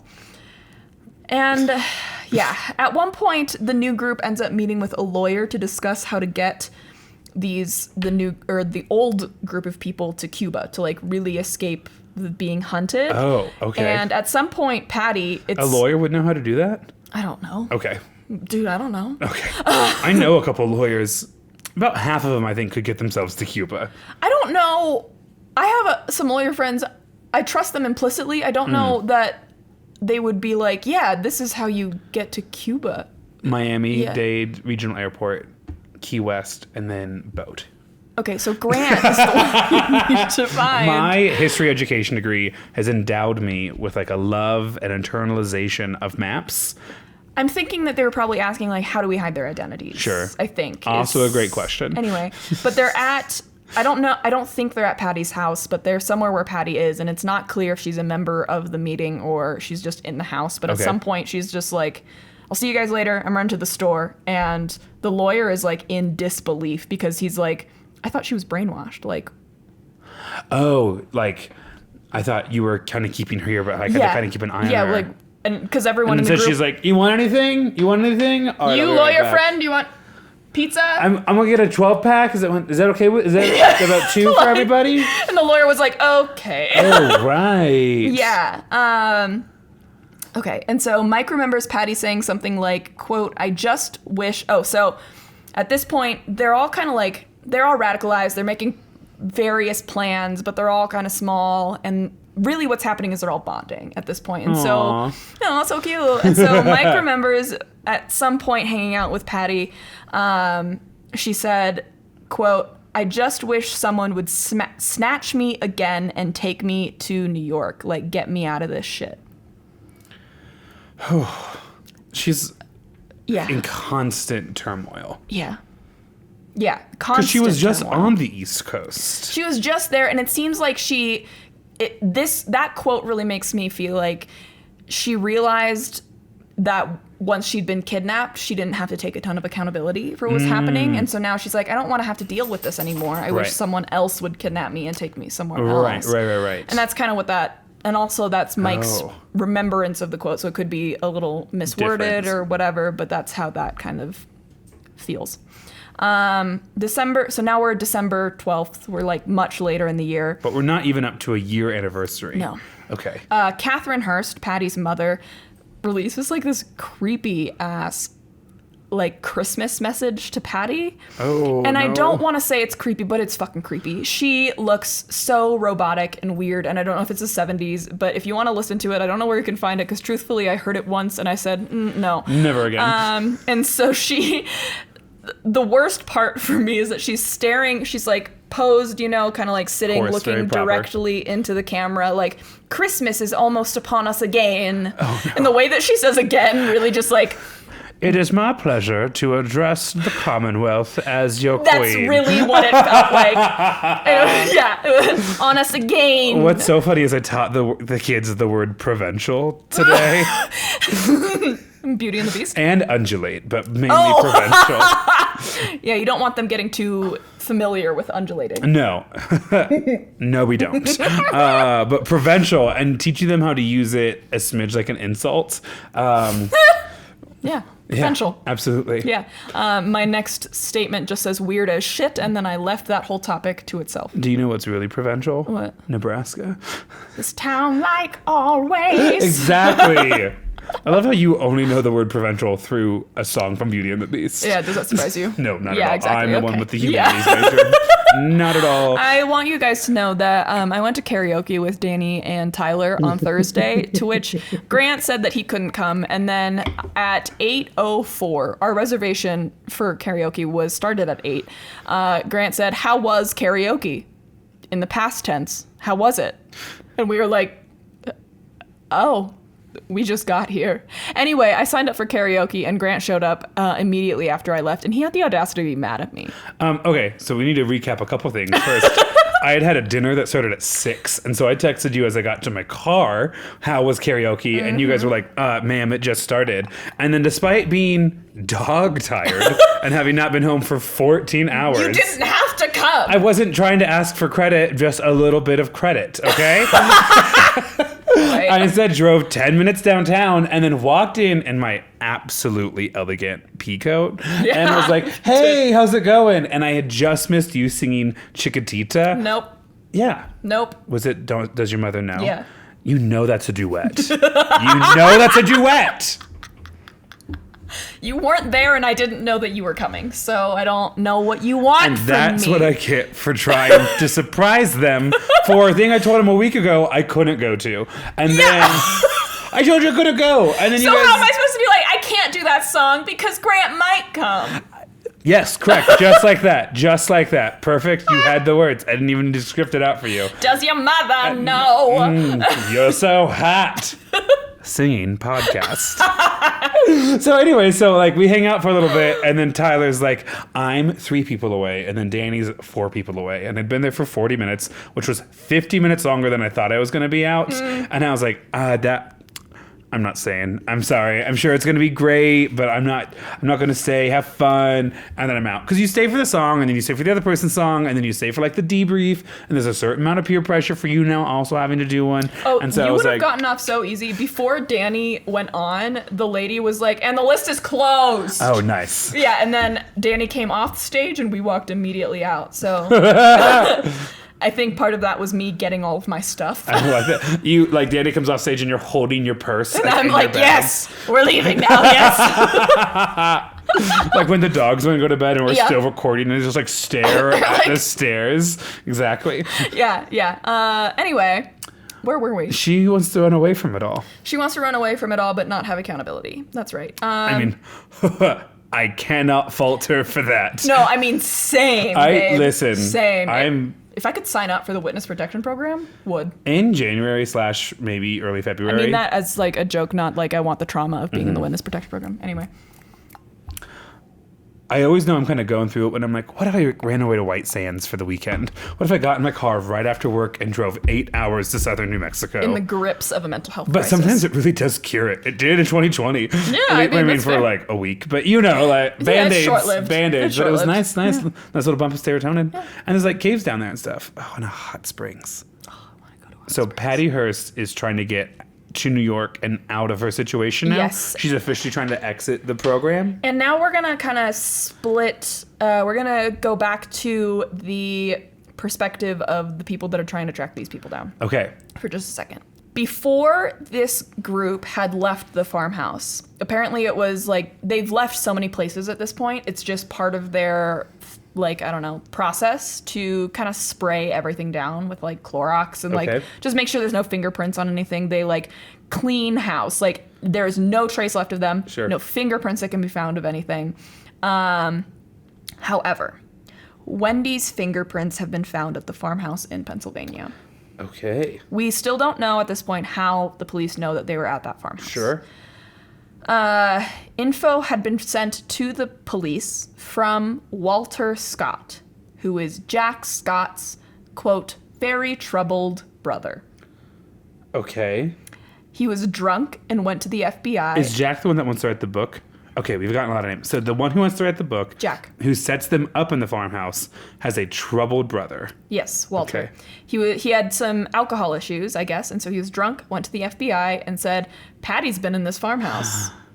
Okay. So they check it. There is no fingerprints in the entire house. Every surface has been cleaned. However, and this is, I'm going to tell you what they find, and then I'm going to tell you Bill's recollection of how that happened. And I do believe kind of what happened. The FBI found Wendy's fingerprints on a newspaper that was underneath and inside of a mattress. Why would you put it there? Here's the thing. This is what Bill remembers of how he thinks the newspaper got there. There's a spider in Wendy's bedroom. She flips the fuck out, calls everyone into her room to try and kill the spider. She's like tearing sheets off of her bed, everything. They can't find the spider anywhere. And so they lift up her mattress, and there's a hole in the bottom of her mattress. And so their only conclusion is that the spider has gone into the hole. Okay. So she stuffs that hole with newspapers. Wild. And that is how they And find... they search the entire house and they find that? That's the only thing that they find with evidence. Have you seen this TikTok challenge? And it's like, you are given a paperclip and 30 minutes. And in 30 minutes, the FBI is going to come and tear your house apart trying to find the paperclip. Where do you hide it? Oh. New little fun daytime thought just dropped from Maya. She looks like legitimately happy right now, which I didn't think was possible during the winter. But I do love little puzzles. I know you do. A really common answer on TikTok right now is heat up a candle, put it in the wax, cool off the candle. Oh. There's been a couple other suggestions too. That would be pretty good. Yeah. I have a lot of little thoughts. I can't tell those to here, though. My first thought, this might not be a good one, is to rearrange the knives in your little knife thing because they're all kind of sized for the correct knife, right? Right. So if you put the wrong one in the wrong hole, you'll end up with enough space for a little paperclip. Sure, but wouldn't that be odd and draw the FBI's attention to it? How? It's not going to make the knife stick out weird. You know what I'm doing? I am folding it out so it's flat and then putting it into the base stem of some cut flowers. That's pretty good. Thank you, right? That is pretty good. Also from the internet. I cannot take full credit. But for a second, Maya was proud of me, and I could I see was it on her proud of face. you. Thank you. I might take it and wrap it around like one of my like pictures that has a wire to hang it. Because that could just be there, man. I have a lot of thoughts. Okay, anyway, we'll come back to that later. They find her Yes. fingerprints on some of the newspaper. Yes, and this ties... They knew that Wendy was like kind of missing maybe on the East Coast. Okay. They did not know that Wendy had been associated with Patty. So this is the tie that ties Wendy now to Patty. Okay. Because the brother had been like, Patty's at this farmhouse. Wendy's fingerprints are at the farmhouse. And so the reason Wendy is kind of on the run is because of her ex-boyfriend. I'm not sure if they were still dating by this point. His name is Willie Brandt. Willie was in prison, and Wendy had gone to visit him, as had the Salayas, like her new friends. Oh, sure. And there's a record of that. Yep, so now the police can tell that the Salayas are also tied into this. They're building out a web. Yep, and the Salayas, if you remember, still have jobs. Right. Like outside. And some of them were kind of popular on Berkeley for being really vocal supporters of the SLA. Yep. Like, not all DL supporters of them. Yep. Okay. So at this point, Jack and Mickey Scott, so Jack is the one that wanted the book, Mickey is his wife, are now known to have helped these people. And so, but they go public and say, we're not helping the FBI track them down. Like, we helped them kind of get over their trauma. We harbored them for a little bit. We're not doing anything past that. Sure. And so others that were now associated with these people were doing the same thing, coming out saying like, yeah, fuck no, we're not helping you. Right. Because they do have kind of the public support at this point because the public is so radicalized, especially in California. And so David Weir. Who's we? Sorry, who's we in that statement? The SLA or law enforcement? What did I say? You said, like they're so like they do have they have the support of the public. The SLA does, or law enforcement does? The SLA. The public supports the SLA The during this time? radical public, yeah. The people, like the protesters at Berkeley. Oh, okay. Like Yeah. the radical core of leading some of these movements. Most of the young They are people. publicly supporting Yes. the SLA. Mhm. Okay. Yeah. Again, crazy, but all right. Yeah, I know that makes me absolutely. sound like someone's dad, but... I mean, you have to remember this is a time of cults, and like this is around Sure. the time of the Manson murders and like all this shit. Like crazy fucking shit is Right. going down in California. So David Weir, I believe, is a journalist. He's from the Rolling Stone. Yeah, that's right. Tracks Jack and Mickey Scott down and is like, I know you said you won't talk. I'm with the Rolling Stone. And they talk to us. Yeah. And his quote is like so fucking bullshit, but also fucking hilarious. I wish I had this confidence. He's like, everyone wants to be in the Rolling Stone one way or another. And I was like, I think that's still pretty true. I mean, fair. Yeah. I mean, absolutely fair. And so, by the time he publishes this article about the SLA, he has 33 sources. And Wow. Jack Scott is the primary source. And a lot of this probably comes from some sense of resentment. Right. He's like, I did all these things for you and you couldn't even let me write a book about you? You couldn't even give me the hokey ass tapes? It was clearly transactional and you canceled the transaction? Bullshit! Yeah. And so Jack and Mickey Scott, because of this article in the Rolling Stone and because being publicly associated with them, end up getting a dinner set up with Randolph Hearst. Oh. Yeah. Through their lawyer. And so And that's her dad, right? Yeah. Not grandpa, but dad. Okay. Dad, yeah. And so they sit down with him. They're like, okay, what? And they say, or Mickey at least says, he was accepting of her having joined the group. He said that she was always rebellious and it didn't surprise him. I don't know if that means accepting or like... Made peace with. Yeah, like, this makes sense. Right. I think at this point we're probably around a year. Okay. Of her being gone. And then when asked about his wife taking the regent's position, he said basically, yeah, I was mad about that too. I'm gonna get rid of the bitches when the year is over, or when this is over. As in his wife? Yeah. I'm gonna divorce her once this is done? But the wordplay was the missus, but he called her the bitches, and I thought that was funny. Oh, okay. Healthy marriage, can't understand why Patty would run away from that. Yeah, I think... I mean, obviously divorce does not equal domestic terrorism. No, yeah. But it doesn't sound it was like a it seems Care Bear like household. this has caused a lot of turmoil in their household, and so they don't want any more negative press, and so I think at this point they might already be separated, but they don't want the publicity of that for more people to then be like, well, Patty had a reason, she had a horrible home, you know, like... I did stare directly into one of our lights there a second ago. Several times, yeah. Okay, I was like, oh, okay, and now I'm blind now. So, I'm here, I'm still here, y'all. Hi, hello. Yeah, I don't have a ceiling light, so... At this point... They're running out of money. Oh, no. And so what do you think they do, Grant? Do they rob another bank? Yeah, they rob another bank. Oh, no. That's another really big crime. That's another really big crime. And I am going to warn you, I mentioned that there are 2 deaths. This is... The second one. This is going to be the second one. Okay. And it's a little sad. But... Before we get into that, we're going to talk about some of the setup. This is a quote from Mike. This is how you really see that he is maybe not well. Okay. But he says, really no one wanted to be involved in crime. We wanted to be involved in political activities, and all of a sudden everything being done is criminal shit.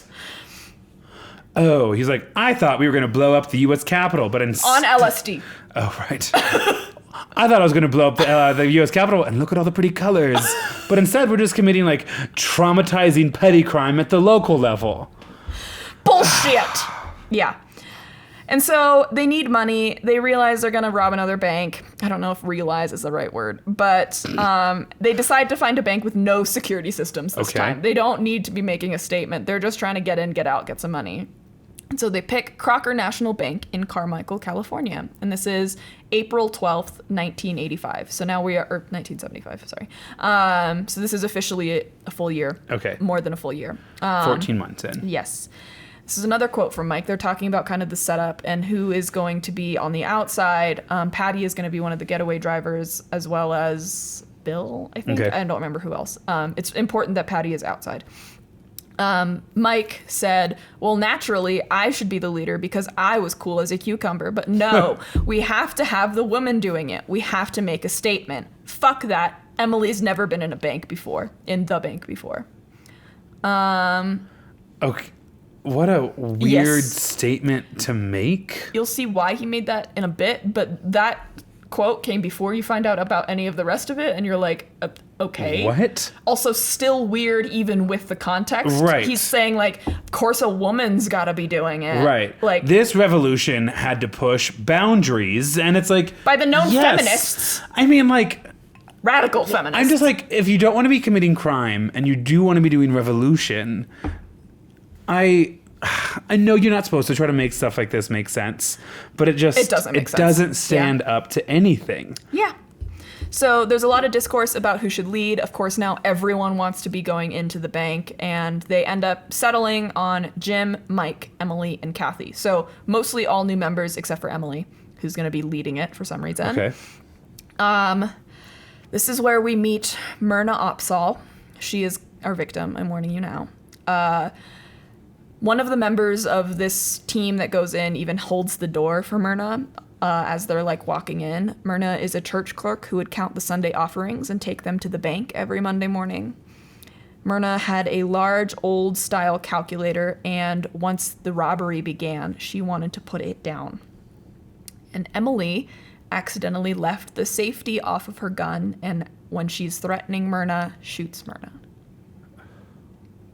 So it was unintentional. It did come from a place of panic, but it is horrible. She kills a community member. She kills a community member. Who is trying to live through the experience and comply. Yes, exactly. That's what your whole ethos is. Like, you're like, even the villains in these people's minds like have like families and people they're connected to and loved ones. Like, I think back to the superintendent they fucking murdered. Yeah. And it's like, that was a dedicated... That was a person. Obviously, I'm a teacher, so I think that still like rings like sensitive to me, but it's like, it's a person who dedicated their life to trying to better the situation for the same group of people you have pretended to be the unelected advocate for. Yeah.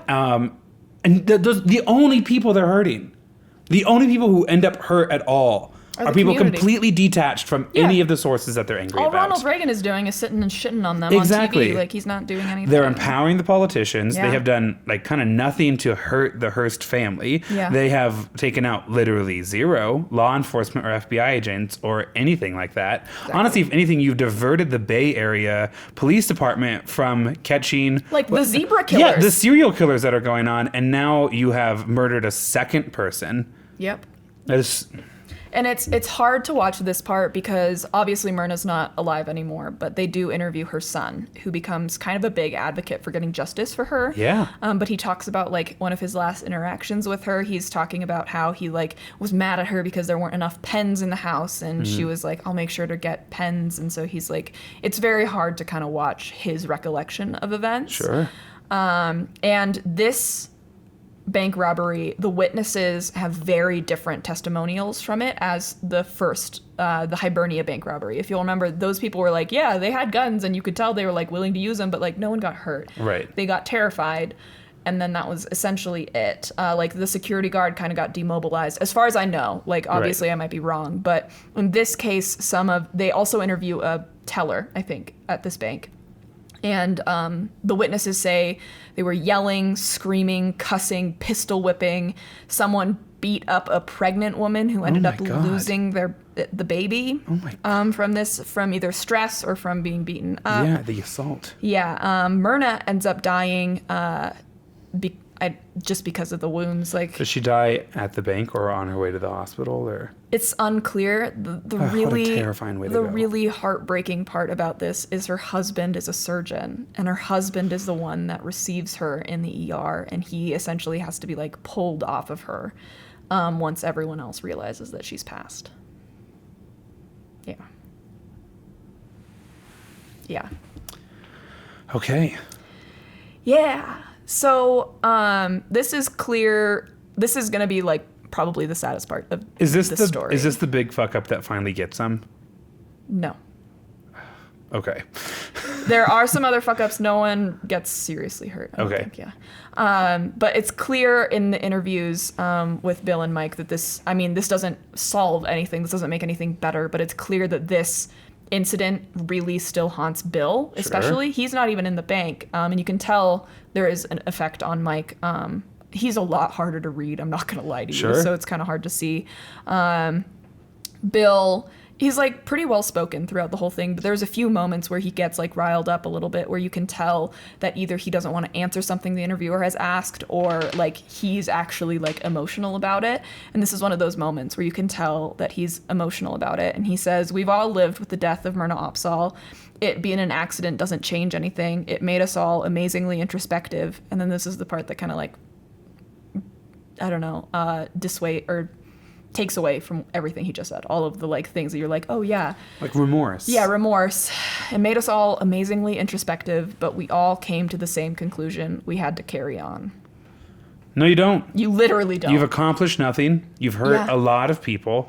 Many of the people you love the most have been killed down in LA. You absolutely do not need to carry on. You don't need to do this. You've now like ruined a family. Yeah. Yeah. Couple. Yeah, a couple. Yeah. The important part about the Carmichael bank robbery, this is another thing that kind of gets lost in the media with all of the story of Patty Hearst. Patty was driving the getaway car. Right. And while this does not mean that she was directly involved in the murder of Myrna Opsahl, by law, anyone who is a participant in a felony and there is a murder involved is also a participant in that murder. Right. So she is now legally liable. For murder. Yeah. Whether or not she's there of her own accord, she is liable. And like there are going to be arguments about that when we get to like trial and everything, but you have to remember that she was there. She helped them get away. She helped them evade justice. And in any other situation, like if I were driving that car, I wouldn't, like imagine you're sitting in a car with your friends, something horrible happens, and like maybe you didn't really know, you didn't fully process what's going on, but someone dies. Like even if you morally feel like you have no, I don't know, you don't need to hold that weight on your shoulders, you do, because you were there. And also, like, what's important to remember about that example too is she was there to help out with a bank robbery. Yes. It's not like she came there just on a Sunday. It wasn't like you were texting and you shouldn't have been and you hit someone, but that like violence was never your intention. It was like a byproduct of your own actions. You go in knowing there's a certain amount of violence we're going to have to commit to get what I want. Something that I have no legal or like moral claim to at all whatsoever. And she remembers she was in the bank the first time. She knows what it was like. The witnesses said she had a gun. She looked like she knew how to use it. Right. And that fear and intimidation is important to pulling that off. Yeah, exactly. And so that's the Carmichael bank robbery. And it will become kind of a big part coming up when we get to the trial. And then this is kind of the last part of where the new group of SLA, or whatever you want to call them, goes. They do eventually move back to San Francisco. Their political activism takes the form of bombings. Yep. And that's really it. They don't really do anything else other than bombings. How many bombings do they do? We'll talk about it. I'm not really sure. A lot of them aren't super successful, which is really funny. I mean, it took the Unabomber like 7 tries to get it right. And this was before the Unabomber, so like, yeah, yikes. Hasn't been a lot of bombings in America compared to like the 70s and 80s. Yeah, the 70s bombings were like not considered, like, these kinds of bombings, you might be like thinking about, I don't know, atomic bombs or something like that. Right. What you really should be thinking about in this form of political activism is like, I don't know, like a firework on the ground almost. Like it'll cause a fire, it'll probably kill someone, it'll cause some severe damage, but it's not like going to take out a town. Gets destroyed. Yeah, exactly. It's that kind of thing. Car bombs, like that kind of thing. I'm not trying to downplay what it is. I am trying to like rationalize it in your brain a little bit to where like the size of the activism. And SLA, like we're not just talking about the SLA here, but this quote is from the news around this time. Across the nation between January of last year, so 1974, and April of this year, 1975, a total of 4,330 bombings have been reported. Oh my gosh. Across the nation. Isn't that bananas? Yes. I don't know what the casualties or injuries were associated with that, but that is a fuck ton of bombs. Yeah. Jesus Christ. At one point... So the SLA is making bombs, and obviously you're working with a lot of things that are going to catch on fire. At some point, there's a fire in the backyard of the house that they're making bombs in. The fire department barges in and goes immediately to the backyard. Here are a list of the things that they did not see in the house. Patty. The guns. Okay. The pipe bombs. Oh my God. Any other paraphernalia. Does someone call the fire department, or do they just see it and show up? I don't know. And did they go up from the side yard then, or do they go back out through the house? I don't know. What? Well, either way, they say If that was a fictional, like if this was a novel, I'm like, that's lazy writing. that is lazy. It's so lazy writing. Yes. Like, you're gonna tell me you walked through the house to the backyard. I'm nosy as shit, so like maybe I'm a little bit different, but I feel like you could look around and be like, that's a gun. Right. Oh, did you see the gun on the kitchen table and the wanted fugitive on the couch? Yeah, and like the pipe, the PVC pipe that is too short to be used in any plumbing At this circumstance. place that had a strange fire catch in the backyard? Yeah, what the fuck? And this is a quote from Mike. Quote, "That's how incompetent and comedy of errors this whole thing was." Yeah. Yeah. Mm-hmm. Well, especially when you think about the people who could have been saved if they had been caught earlier. Yeah. Obviously, the people responsible for the deaths are the people who committed them, but law enforcement could have prevented a lot more damage. You could have warned Patty that she was about to be kidnapped. Right. That step number one. That huge list they found. Yeah, the huge people to kidnap. Let's call them up. Right. Jesus Christ. Anyway, so Patty does actually attempt to set off a bomb at the Tarville police station. She puts it under a car. She actually places the bomb under the car. Luckily, it's a dud. That is August 7th of 1975. There's another couple of bombs that are placed at the Marin County Courthouse on August 20th of 1975. One under the cop car outside to cause panic. And then the idea was the bomb outside would send panic. People would rush outside to see what was happening. And then there was another bomb that was going to go off by the door. And that was the one that would cause damage. And kill people. Luckily, they went off in the wrong order. So they did go off. No one was seriously hurt. LAPD squad cars, August 22nd of 1975. There was a PD car next to a window of an IHOP. The bomb was designed to only go off when officers were in the car and the car was moving. And this is kind of interesting. Maybe this is my little engineer brain. But the trigger to set the bomb off was kind of a clothespin. Okay. And there were nails drilled into the insides of the clothespin going out. So the heads of the nails or the screws were touching when the clothespin was closed. And that would complete the circuit and light the fuse of the bomb. Okay. To keep the fuse from going off, they put a little wooden thing in between that. And then there was a magnet attached to like fishing line or something attached to the bottom of the car. So when the car drove away, it would take the wooden thing out of there. And then the clothespin would close, the bomb would go off. Boom. Yeah, if you've ever messed with wooden clothespins, you know that sometimes they don't close right. No. And so the car drove off at just the right angle to keep when the clothespin closed, it closed wrong. It got all sideways on it. Sideways, and the heads didn't touch, and so the circuit never closed and the bomb didn't go off. Whoa. Isn't that crazy? Yes.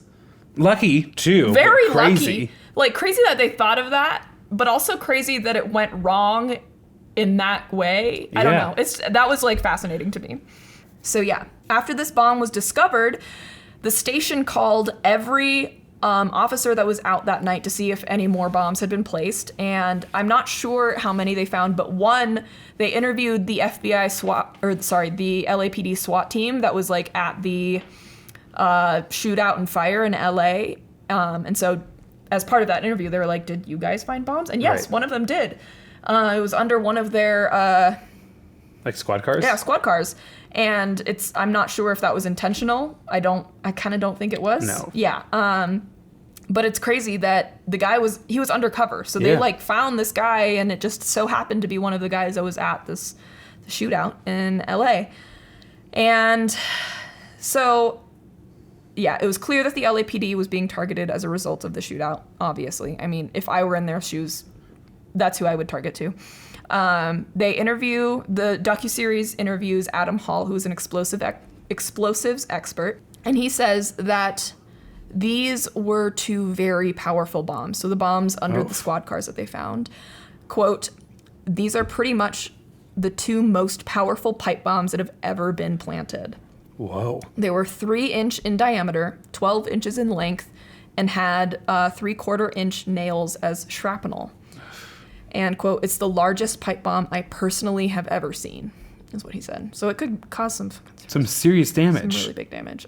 These bombs might very well have killed dozens had it gone off.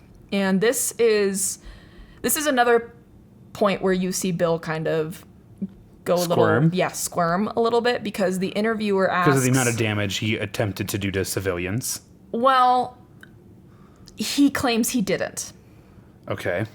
And that's probably the trial section, so I'll hold my tongue. But this isn't the trial. This is like no, in like the that'll interview. be like what happens. Oh yeah. So, but like sitting in the interview for the docuseries, you can hear the interviewer in the back kind of ask him questions, and he's like, "Did you have anything to do with it?" And he says, "I didn't do any of it."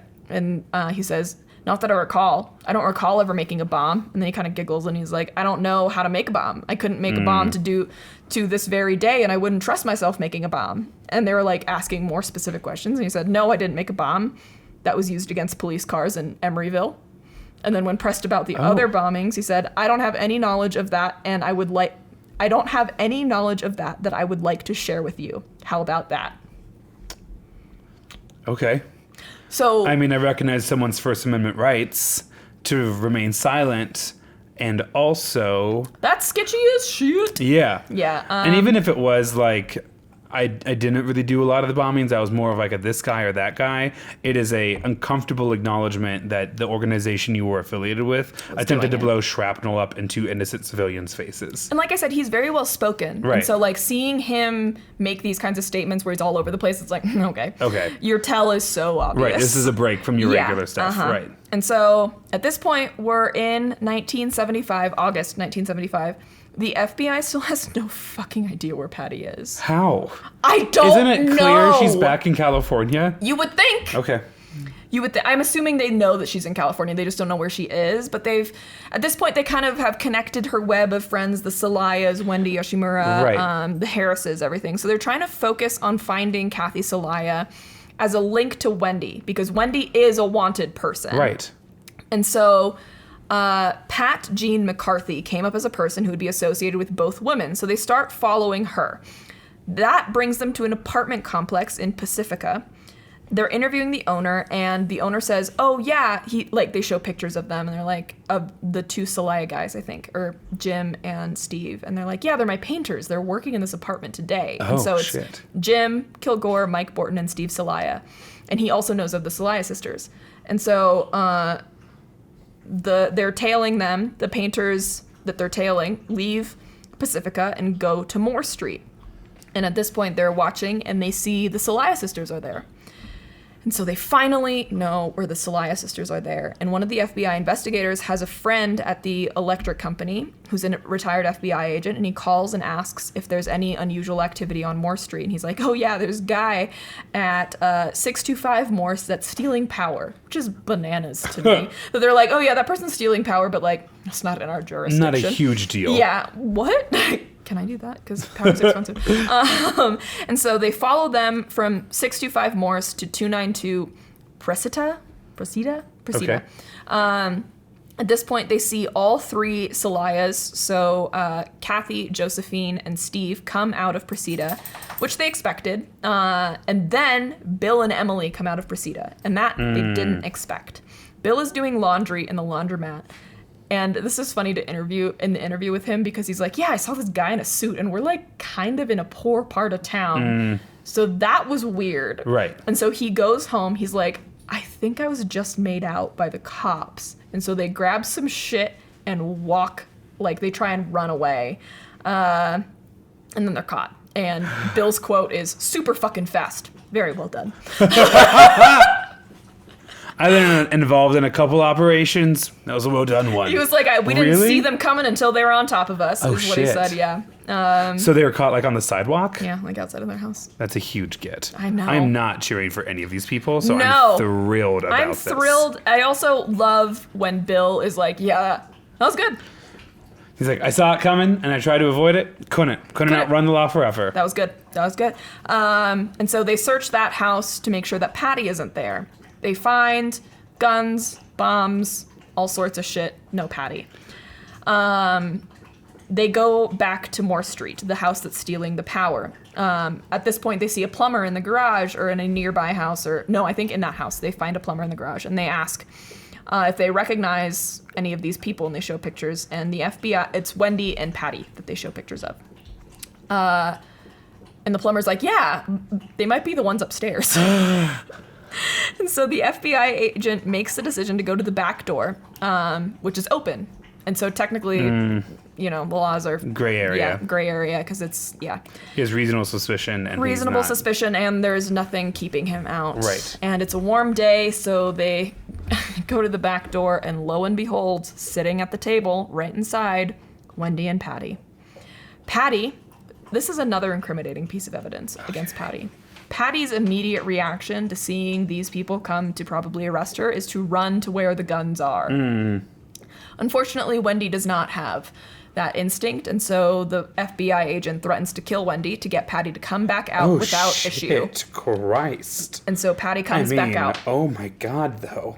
That's intense. That's like fucking intense, but I'll execute your friend right now if you don't come out. Because if she had gotten a gun, that's an automatic weapon. She could kill everyone. Sure. Which is, that's a fucking hefty ass It's just threat. a crazy thing to... Okay. Yep. Yeah. Okay. Like, I get it, but also, Jesus Christ. Once they recovered the guns that were where she had gone, they realized they made probably the right call. Yeah. The guns in that area would have resulted in a horrible shootout. And Patty wet her pants when she was arrested. Okay. Yeah. Anyway, Steve comes in to check on his girlfriend and is also arrested. Nice. Okay. So they get literally everybody in one day. I don't think the other Celaya sisters are caught. Jim is definitely on the run. We talk about that in a little bit. Okay. The Celayas are on the run. I don't think that they had significant warrants. That's why they saw the Celayas and were like, we got bigger fish to fry. Right. So the FBI still cannot find the Celaya sisters, or Jim Kilgore, or Mike Borton. Okay. A year and a half later, after she's been kidnapped, when Patty is arrested and sent to where she's going to be held, Patty gives the revolutionary salute while in handcuffs. What is that? Oh, okay. Yeah, just like a fist in the air. And then when she's booked, she's asked what her occupation is, and she says urban gorilla, not the ape. I was like, say it, Maya. Say it. She rips off her shirt, and it's a gorilla costume. Okay. Yeah. So that is it for the for Patty's urban guerrilla warfare. Okay. Yeah. So now they're in holding, getting prepared for trial. Sure. How do you find an impartial jury who hasn't heard details of this case? That's a really good fucking question. Sorry, I don't civics know. teacher and me took over, and it's like, I did you know. have to find people that have been living under a rock? A lot of interviews. Do they host it in California? Is it is the trial held? Okay, Yeah, so they're they didn't even do it California. in a They different didn't even do it jurisdiction. yeah. Okay. I'm assuming they just did a lot of interviews to find people that just weren't connected to the news. 6,000 people get called for jury duty, something like that. Yeah. Yeah. Okay, so while Patty is in jail, she gets visited by Trish Tobin. And it's the first visit. It's 4 days after her arrest, so September 22nd, 1975. And they have recordings of these visits. Okay. And it's kind of funny to watch how fast Patty, rediscovers herself, finds herself, if you will. This is a quote from Patty that first time that she's visited. Quote, "I guess I'll just tell you my politics are real different from back when, obviously, and this creates all kinds of problems for me in terms of a defense."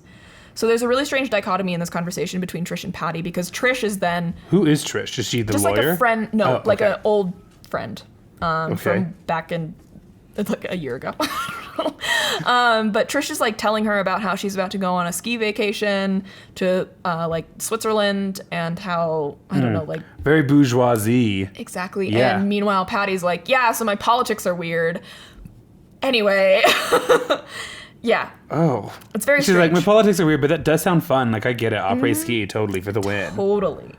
And so Patty gets a world-class defense team, obviously. Wait, the Hearst family pays for it?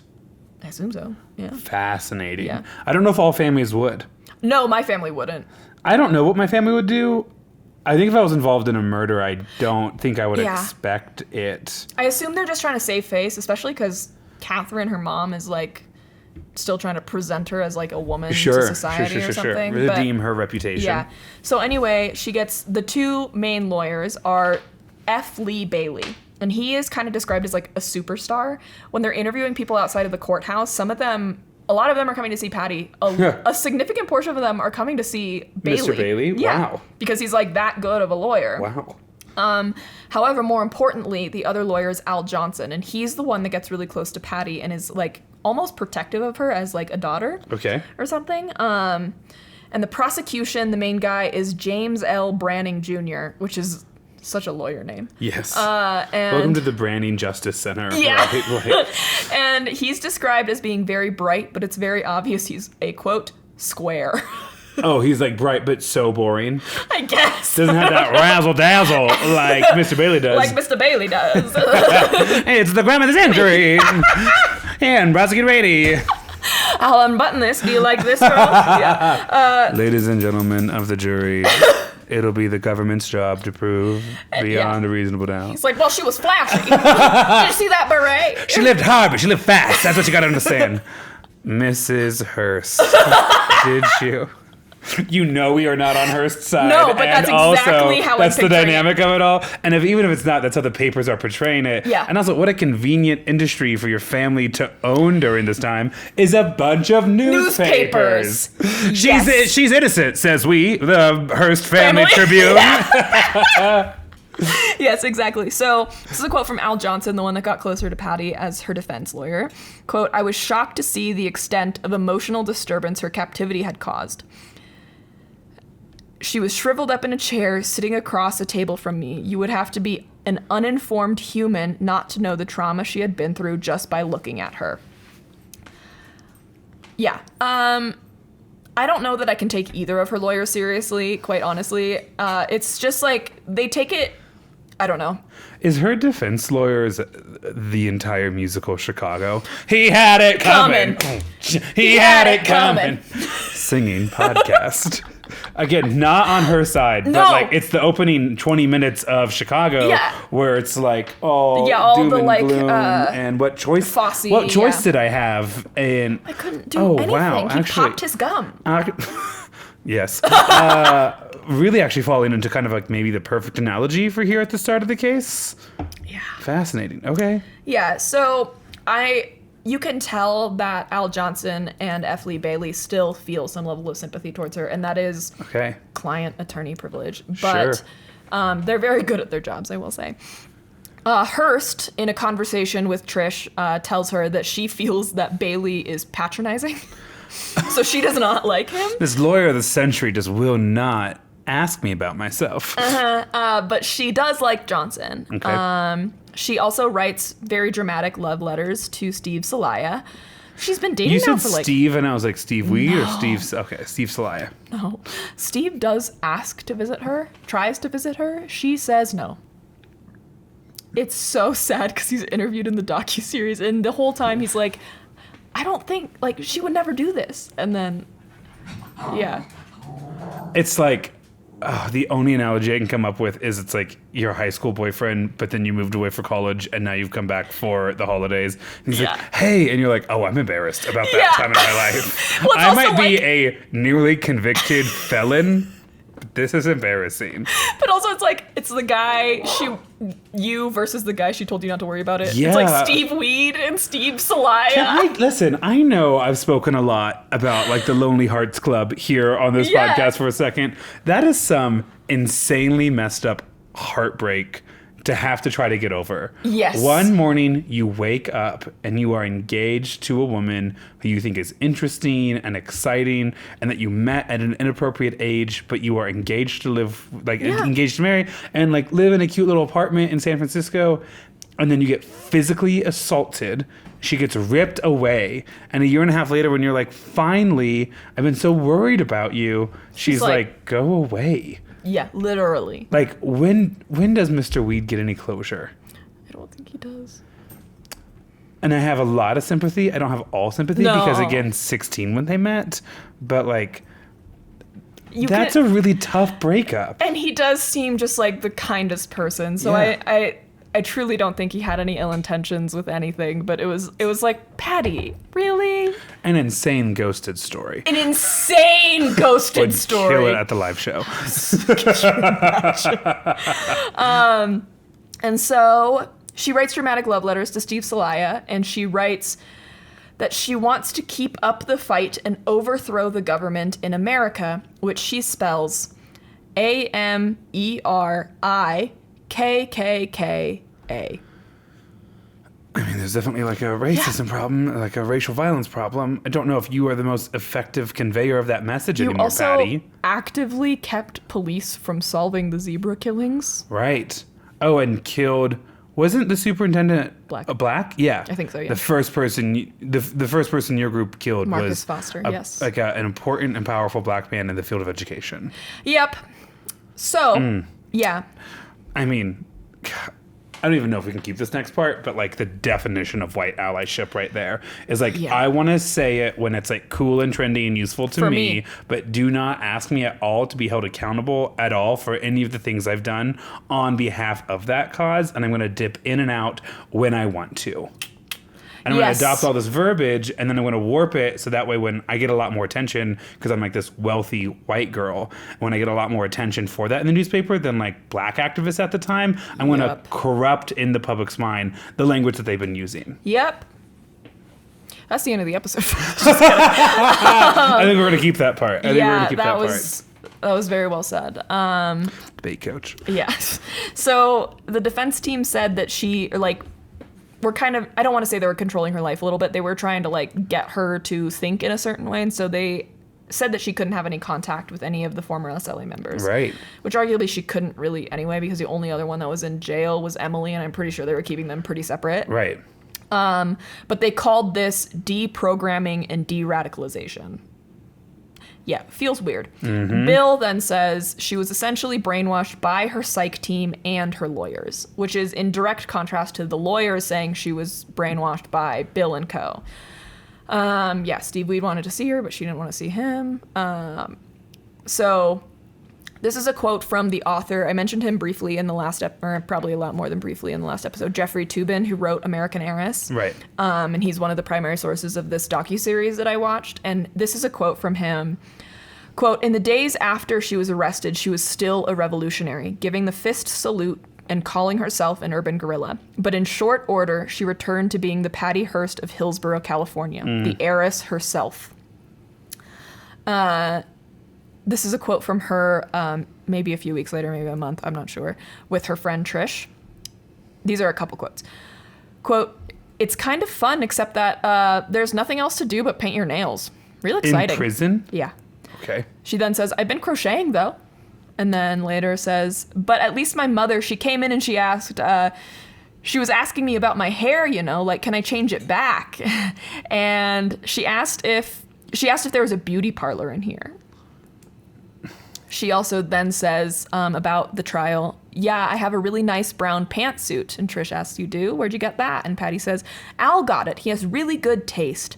Which, just knowing Patty's tendency to be in a relationship with any man near her that tends to care about her just makes me like, gross. Latches onto a bunch of different figures. Yeah, exactly. And by the time Patty shows up to the courtroom for her trial, she is like absolutely back to what old Patty looked like. Okay. Like not wearing, like her hair is done up, it's been freshly blown out. She's wearing cute brown pantsuit. The thing that made it hard for us to believe she would do it in the first place is being highlighted to now lead us to believe she never meant to do it in the first place.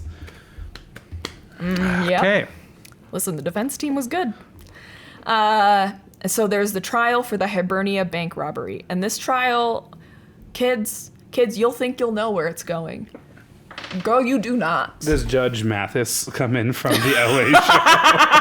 I was thinking about that the other day. Yeah, because it'll publish before this. Yeah. God, I hope so. Shout out back to Out on a Limb. Yes. Oh, that was episode 1 in this little arc, wasn't it? That's so fun. We get so lost in the production, and the production and the publishing is always so separate that sometimes it's like, oh yeah, I love that story when we recorded it. That's it's crazy. so great. I love Yes. that. So this trial began February of 1976, so 2 years after her initial kidnapping. The defense team's whole argument is that she had no volition. She'd been brainwashed. The whole defense of that case, this is a quote from Al, the whole defense of that case was based upon us showing that her actions were based upon persuasive corrosion. And that is really important because one of the kind of buzzwords that comes up when people talk about Patty Hearst is Stockholm Syndrome. Right. Stockholm Syndrome, and I didn't really know this, is not actually a recognized syndrome in like that book, I don't know what it's called, but like the book of all the shit that you can have wrong with you. I think the American Psychological Association Book of Recognized Diagnoses. Yeah, see, I have too many of them, and so my brain is like, that book thinks I have things. She probably has ethos for it. I think for the rest of us, the way we would say it is... Yeah, what Grant said. Stockholm Syndrome is not based on that, and I do want to do a story on the origin of Stockholm Syndrome, so I'm not going to go into the details of it. Do you know? I mean, I assume it's out of Stockholm, Sweden. Yeah, it is. And there's a couple other things that I think I know, but I don't want to say too much either. It's fascinating and also kind of hysterical. But yeah, so since it's not considered like I don't want to say a valid diagnosis, but it's not like officially recognized as a diagnosis, it can't be used in court. Okay. And so persuasive corrosion is what you would argue in court as opposed to Stockholm Syndrome. And so this is a quote from Bailey, the other lawyer, the superstar. He said, "We invoked that in medieval days, if the princess were kidnapped from the castle, she could not be held accountable for anything that happened until she was returned to safety." Which is just gross on so many levels. Yeah, I mean, incredible wordplay and like wordsmithing. Yep. But I think if Princess Peach was murdering all of those little mushroom people alongside Bowser... I'd still be pretty pissed. Yeah, exactly. I think she can be held accountable for that. Yeah.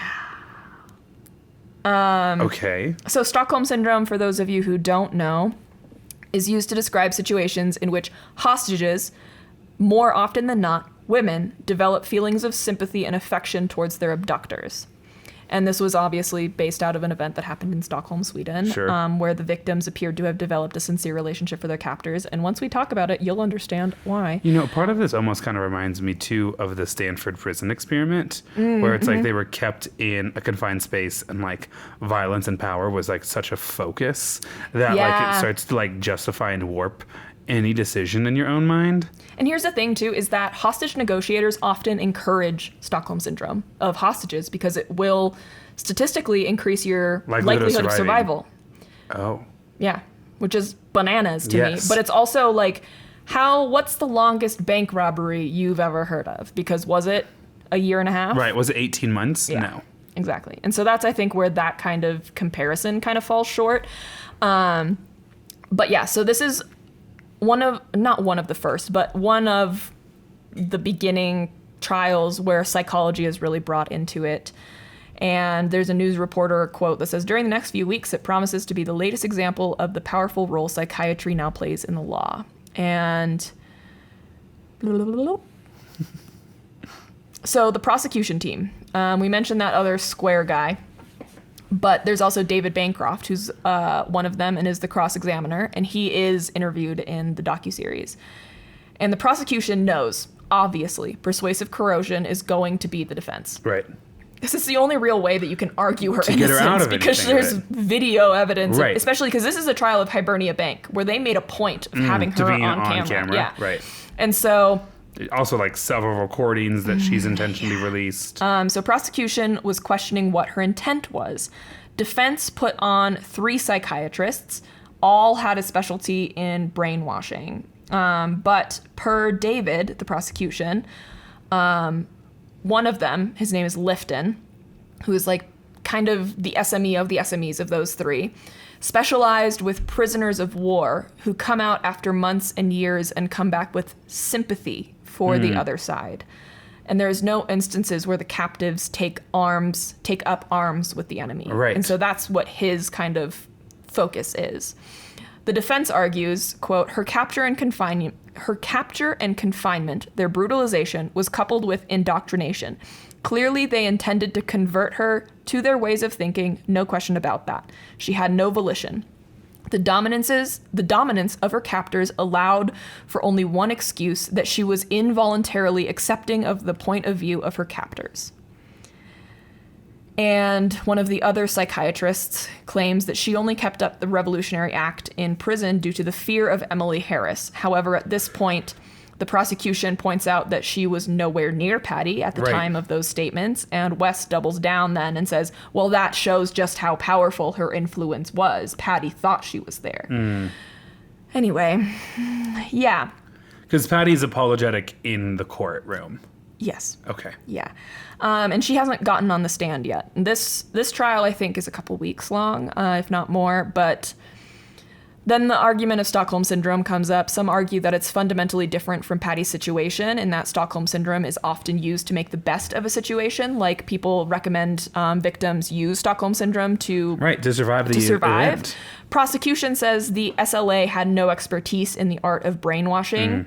The defense argued that Donald DeFreeze, conveniently now dead and can't say anything about this, studied the North Korean methodology. When and how? Girl, I don't know. I mean, it's very possible. I don't want to discount that. But it's also like this came out of fucking nowhere. Right. Bill argues that he experienced brainwashing when he was in the Marines and never did anything akin to that to Patty. Yeah. So Bill thinks Patty's just as guilty as the rest of them. Okay. He at this point still thinks Patty is a comrade, that like we're going through this together. Sure. The mistake that the defense makes is putting Patty on the stand. Yeah, I could see that. Yeah. How are you even justifying that as a defense team? I mean, obviously I don't think she's innocent, but also at the same time, you deserve a fair trial, or as fair as you can get in the American justice system. And a woman who's been through all of that over the last 2 plus years, doesn't seem like the kind of like rock solid person you want up defending herself. Yes. I think the reason that they wanted her on the stand was to like show just how shaken she was. Yeah. Okay. There's a lot of legal intricacies that kind of happen here. Patty on the stand claims that she was raped by Willie Wolfe and then Donald DeFreeze. And it is important to believe victims. If she says she was raped, I'm inclined to believe she was raped. It is interesting to me that this is a big point in her case, proving that she was abused, and this is one of the few things that the alive members of the SLA cannot speak on because they were not in the room when it happened. And there's no camera footage. So, like, unlike being at the Hibernia Bank, she can't say she wasn't there. She can't say she didn't threaten people. And people do, for a variety of reasons, stay in relationships that are abusive, relationships that are romantic and sexual. And so it's not like it has to be she was assaulted or she was in a relationship with him. Both are a possibility, 100%. Yes. Yeah, because Patty can't say she didn't rob the bank, blah, blah, blah, blah. I was clearly a little mad while I wrote these. Yeah. So hold on.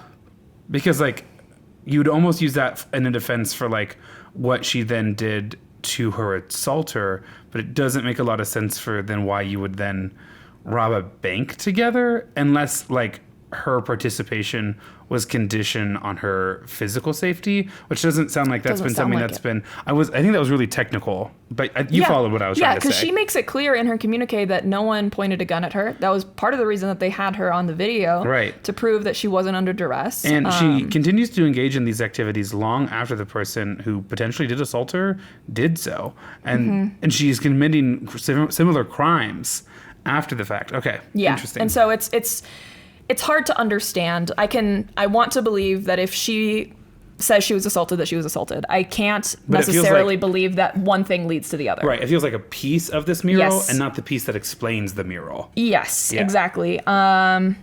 And it's also hard to believe the prosecution brings up that the other women in the group were strong feminists, and that's the reason that they joined this group. Right. And two of them were in charge of her care, and it was like, I think Nancy Ling Perry and Emily Harris. And Emily Harris is quoted saying, "The idea that these women would allow Patricia Hearst, no matter what her situation, to be raped by men in the group is really ludicrous. It really offends me." Okay, so members of the group are saying, like, that's not how we operated. Yes. Which, again, they're not experts because they weren't there. And it's also, like, you also kidnapped a 19-year-old. Right. So, like... Right. How much do you know about consent? Yeah. Right. So it's hard, like... There's a lot of angles to this. I hear a lot of angles. I want you, like, listen, I don't know if this is going to come across clearly enough in the audio, but as a person who can see your face, it's, like, very clear that, like... we have a perception that Patty is guilty. On your face, I will say. Oh, It's yeah, like clear yeah. that like Patty's guilty, but that this is a part that does get mentioned but doesn't fit nicely into like one narrative. Yeah, And yeah. I want to make sure that's clear. That we're not trying to be I like, also wanna make but sure like, that's clear. just forget all that. Like it's clearly something that we are, for all the other things we can settle on pretty quickly. It's something that's just still. There's no right answer. But it's a huge part of her defense too, and can't just be brushed aside. That would be ignorant as well. Yeah, exactly. And psychologists at this point also argue that women may not have rationalized it, like other women might not have rationalized it as rape, since being non-monogamous was kind of a tenet of their whole thing. And it's also important to know that she was held in a closet for weeks by the point that she had any kind of sexual encounter with Willie Wolfe. So does she have the autonomy to say yes to anything? But it is also kind of, I don't want to say it's important to recognize the point of the perpetrators, but it is notable that Bill and Emily are willing to admit everything they did to Patty. Anything negative, they're willing to take blame for that. The only thing that they stand firm on through all of the years is that sexual assault was not part of it. And again, were they there? No. But I feel like they probably had a good grasp on like the vibe of the group. But yeah. So it's really tough. At some point, though, the charm is brought up. The Olmec monkey is brought up. It was in Patty's purse when she was arrested, and the prosecution never understood its importance until the interview. So Bill and Emily, once Patty goes on the stand and says, I was raped, and like starts talking about how she was brainwashed and none of this is her fault, essentially, they find a way to get an interview also on like some kind of news program saying like, hey, fuck no. Okay. Like we have a different narrative of what's we have a going different on. narrative, and we're not about to let our dead comrades be slandered like that. And so once the idea of this Olmec monkey was brought up in that interview, the prosecution is like, oh, that's what that was. And one of the female prosecutors was asked about it.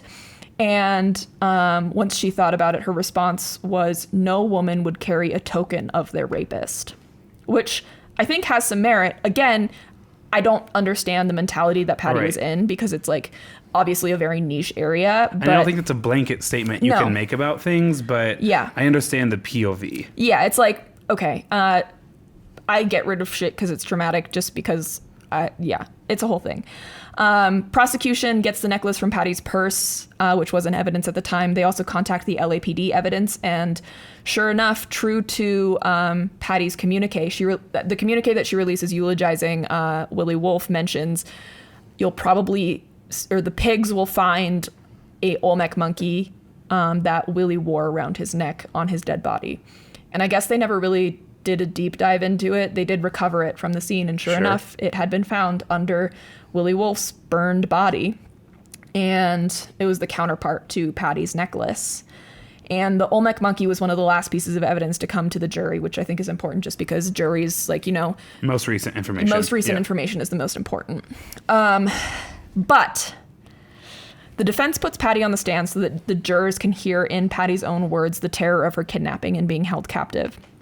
The downside is, during the examination from the defense, Patty ends up testifying to certain events that happened the following year and a half after the kidnapping and the Hibernia Bank robbery. This was not within the scope of the trial, so as soon as she brings it up, it opens it up for her to get cross-examined on. Oh. But they couldn't talk to her about it until she mentioned it. But now it's part of the testimony, and so you're allowed to. Yep, because it's a huge mistake. Huge fucking mistake. And the two defense attorneys still say to this day that they had some ruling from the judge that the trial would only pertain to the Hibernia Bank robbery and the kidnapping, but apparently that was not true. Right. Whether or not it was like a ruling, but they misread it or something, I'm not sure. But yeah, the defense believed the cross-examination would be limited to the robbery and the kidnapping. This was not true.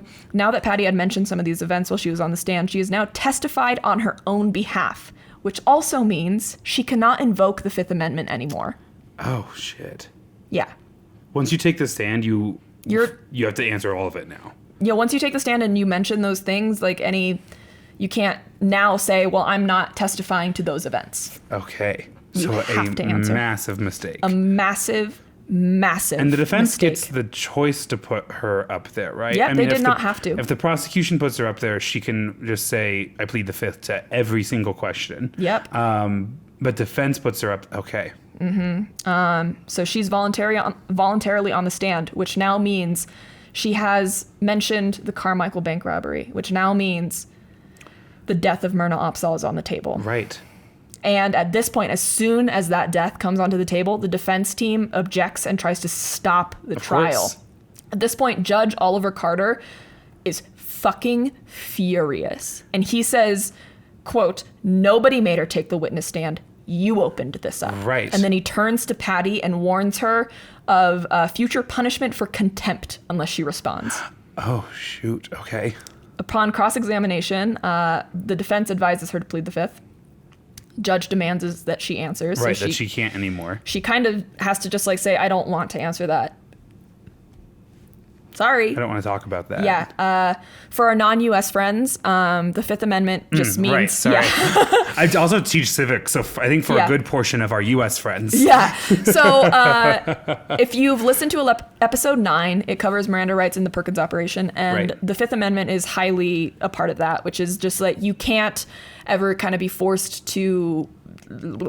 You can't be forced to Yep. testify against yourself. It also, I think, covers spouses that are married to you. so. Basically, if you committed a crime, the police have to be able to prove that you committed that crime without questioning you directly about Yes. it. That there needs to be enough evidence beyond us grilling you on like, where were you on the night of the 3rd? Yeah. Right, to prove that you are guilty. And that's why- that's the Fifth Amendment specifically, is that it says if they arrest you and they're like, what were you doing? You can say, I plead the fifth, or I have the right to remain silent. And that alone cannot incriminate you. If the only piece of evidence they have is that you won't talk, that can't incriminate you. They need evidence to open up, and that's not a piece of evidence. Exactly. I get so nerdy about some of this stuff. Oh, I love it though. Yeah, so it protects against self-incrimination. It also breaks down into 5 rights or protections: the right to a jury trial when you're charged with a crime, protection against double jeopardy, which just means trial for the same crime with no like new evidence,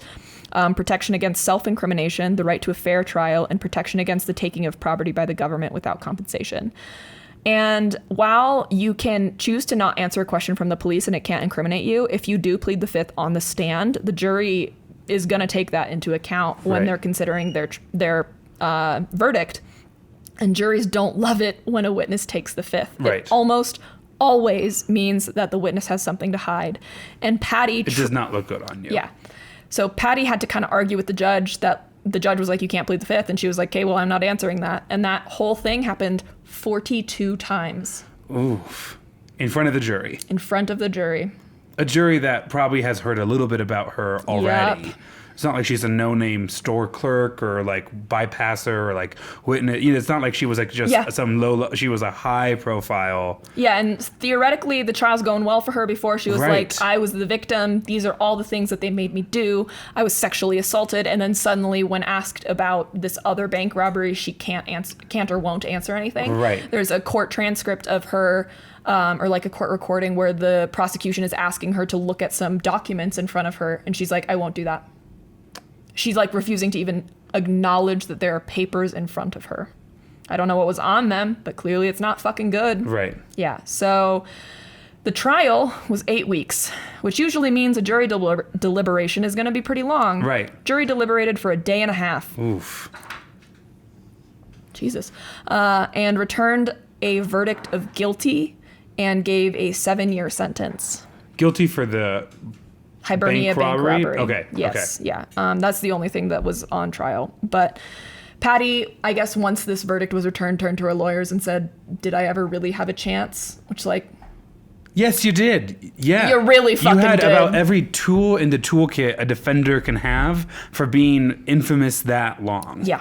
And you decide, yeah. It's, Also, because before you can render a verdict, again, for our non-U.S. friends and for our U.S. friends that it's been a while since they took civics, Same. when the jury sits down to deliberate, I think they have to kind of go through all of the evidence, because each evidence is labeled like Exhibit A, Exhibit B. You have to go through all of the evidence again one more time to be like, this is what they laid before us, just to kind of make sure everyone's on the same page, and then you vote. And so sometimes that process alone takes a long time. I don't think it was a day and a half of discussion. No. I don't know if they started to discuss until that second half day. Yeah. And so immediately after, Patty is quoted saying, everything went pretty much the way the SLA said it would go. I was arrested. I was brought to trial, convicted. Seems like everything the SLA told me would happen has happened. Which, like, it's really hard to, like, read her in that moment. Like, is she sympathizing with the SLA? Is she, like, admitting? Yeah, whatever. The defense announces that they're going to appeal. The most important thing people learned in this trial is that being rich will not get you out of jail. It's not permanent. It's not like a permanent get out of jail free card. Yeah, there's a large school of thought in the 70s, which is a large reason for all of these kind of protests and everything, that someone rich and powerful will never be convicted, that they're above the law. It's a big reason why the SLA is formed, and she stays part of it. She's mad about all of that stuff. Yep. There's an interview outside of the courthouse where a man is interviewed, and he says, she may be found guilty now, but later on it will be thrown out of court. And the interviewer asks, why do you think so? And his response is, money talks. There's still an attitude about that now. I don't think that's not away. Different, no. And, like, fair, honestly. And it's rarely anyone is ever released on bail after they receive a guilty verdict. Right. Judge gave her a bail of $1 million, which was paid. Of course it was. Yep. And then what does she do? A condition of her bail by the judge was that she would be protected by police officers hired by her family. Money talks. Money talks.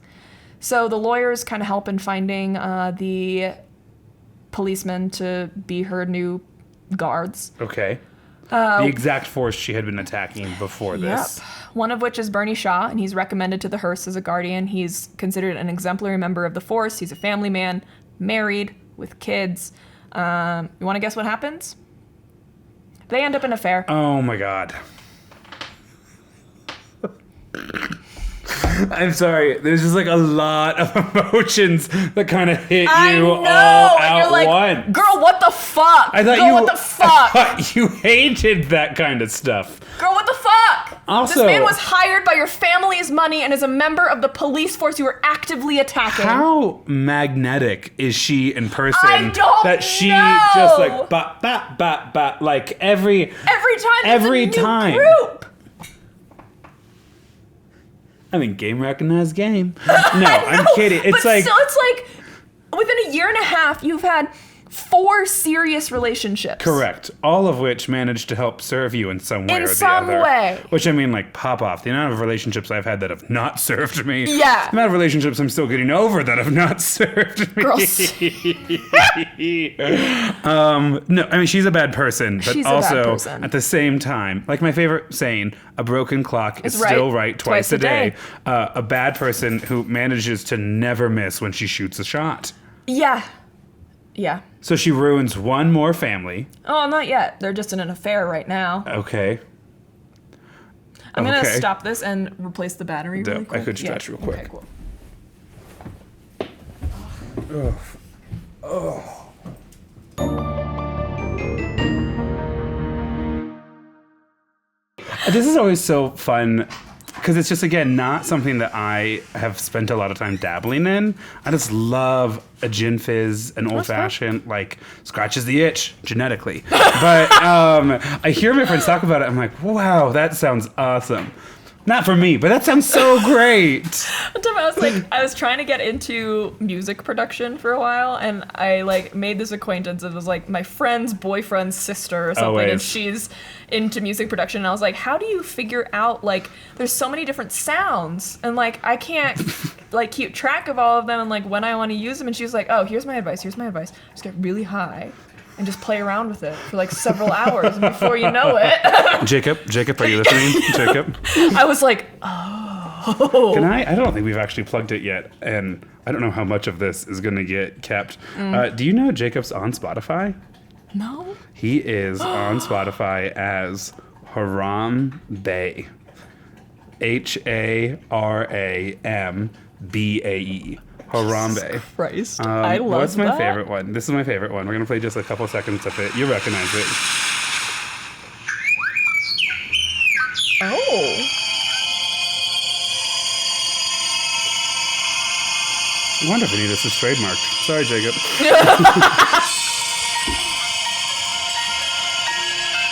Do you recognize it yet? Should I recognize it? Mm-hmm.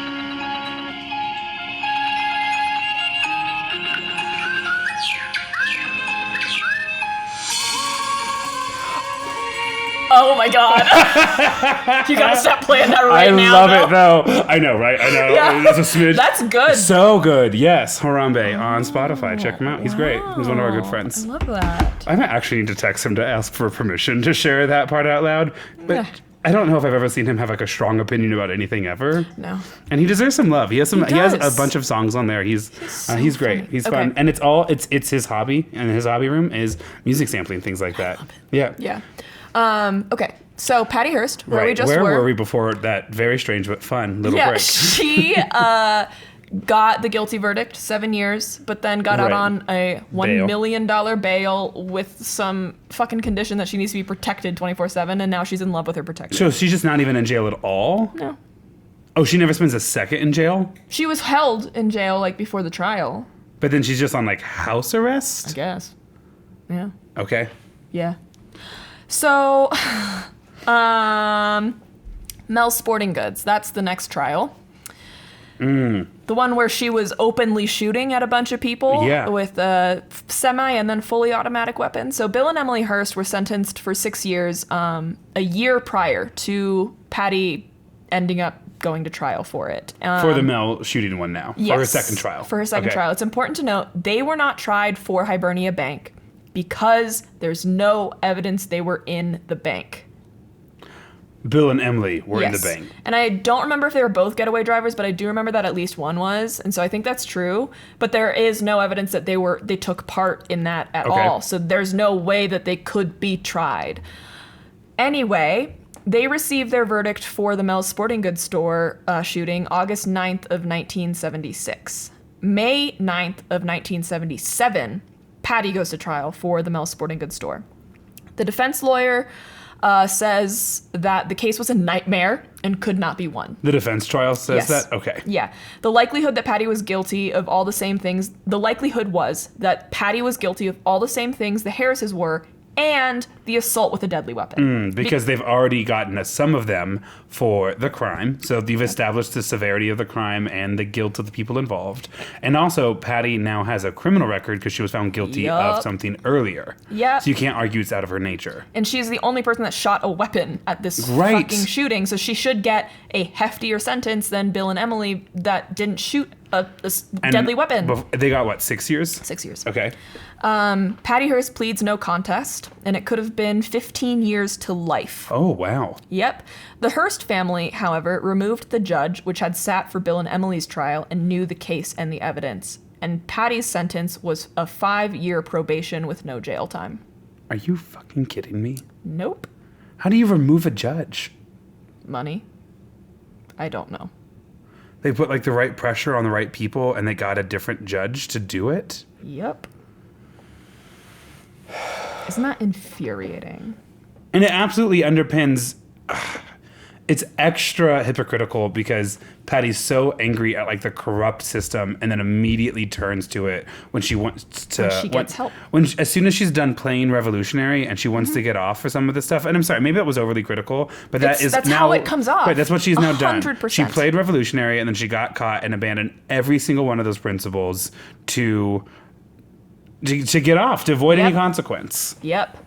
After the trial, she's seen being escorted by her personal bodyguards into a limousine. Of course she is. You cannot argue that she got a special brand of justice for Yeah. the rich.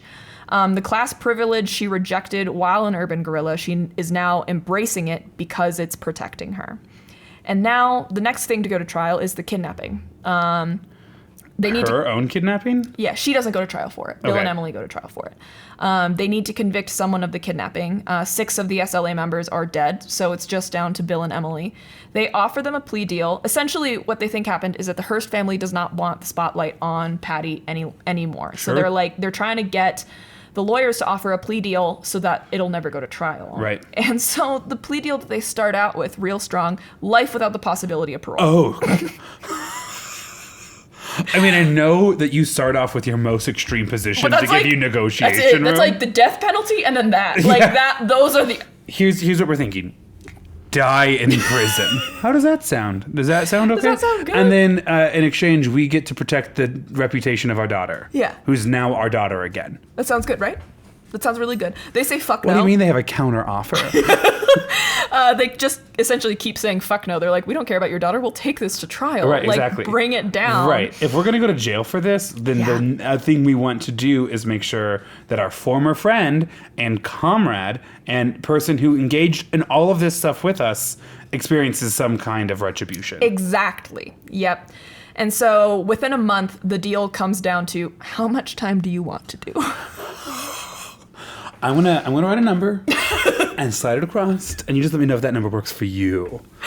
Yeah. And You know those people who are like, money can't buy happiness. Bullshit. It takes care of like 5 of the 6 steps on Maslow's hierarchy of needs. of needs, yes. And so Bill and everyone speculates this is because the Hearst didn't want to go to trial.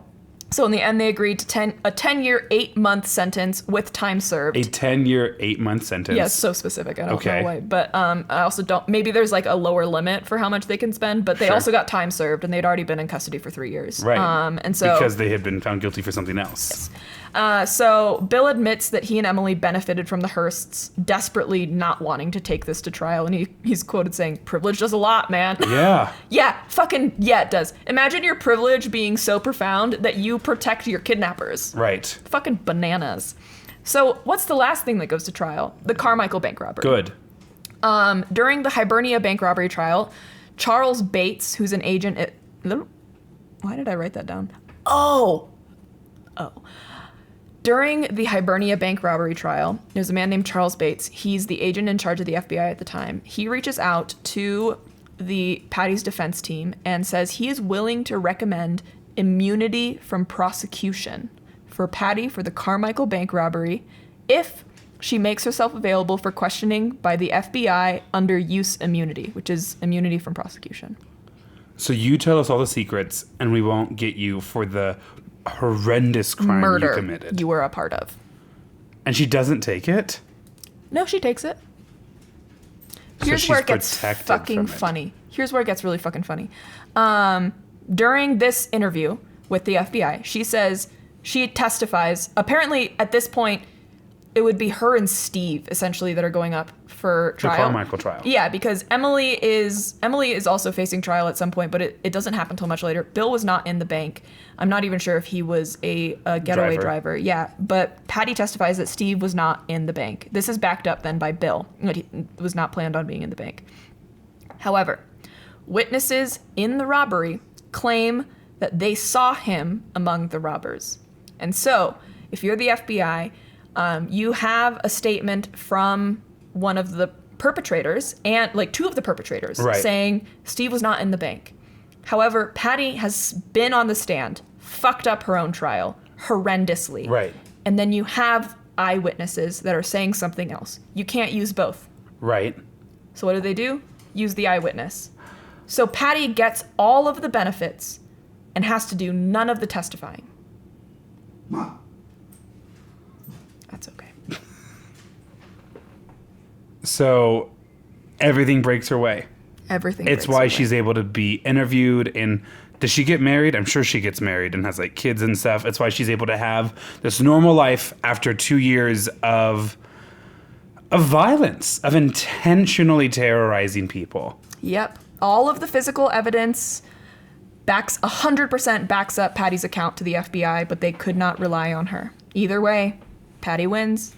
The murder charge against her is neutralized because she's a state's witness for the FBI. This is appealed all the way to The Supreme Court? The Supreme Court. What's appealed to the Supreme Court? Probably her protection from prosecution. Yes.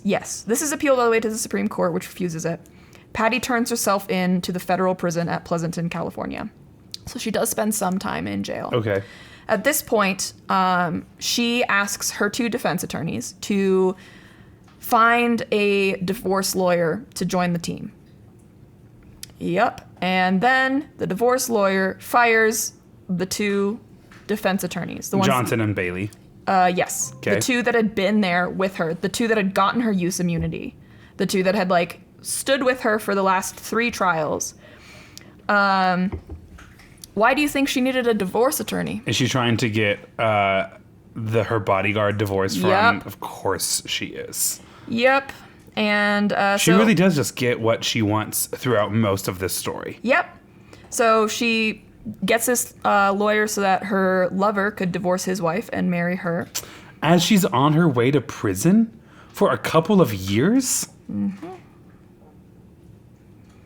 Al Johnson, it's really sad when they interview the 2 men. The two defense attorneys are interviewed in this, which is kind of comical given that Patty herself was like, no, fuck you, I'm not being in this. And right. And they still stand by her, but it's also comical because they're both like, what the fuck? Yeah, what happened there? They're both like these pretty old men by now, but Sure. they're like, girl. I remember what you did to us. What are you talking about? Yeah. And so Al Johnson believed in her and had devoted his life to her for this case. They had worked to get her out of first-degree murder charges, and Bailey is quoted saying, if Patty ever said thank you, I don't recall it. Oh, shit. Yeah, so they're also pretty fucking bitter still. Yeah. Patty now asks for a new trial, Of citing what? that F. Lee Bailey was an ineffective defense. Does Yep. she get it? Nope.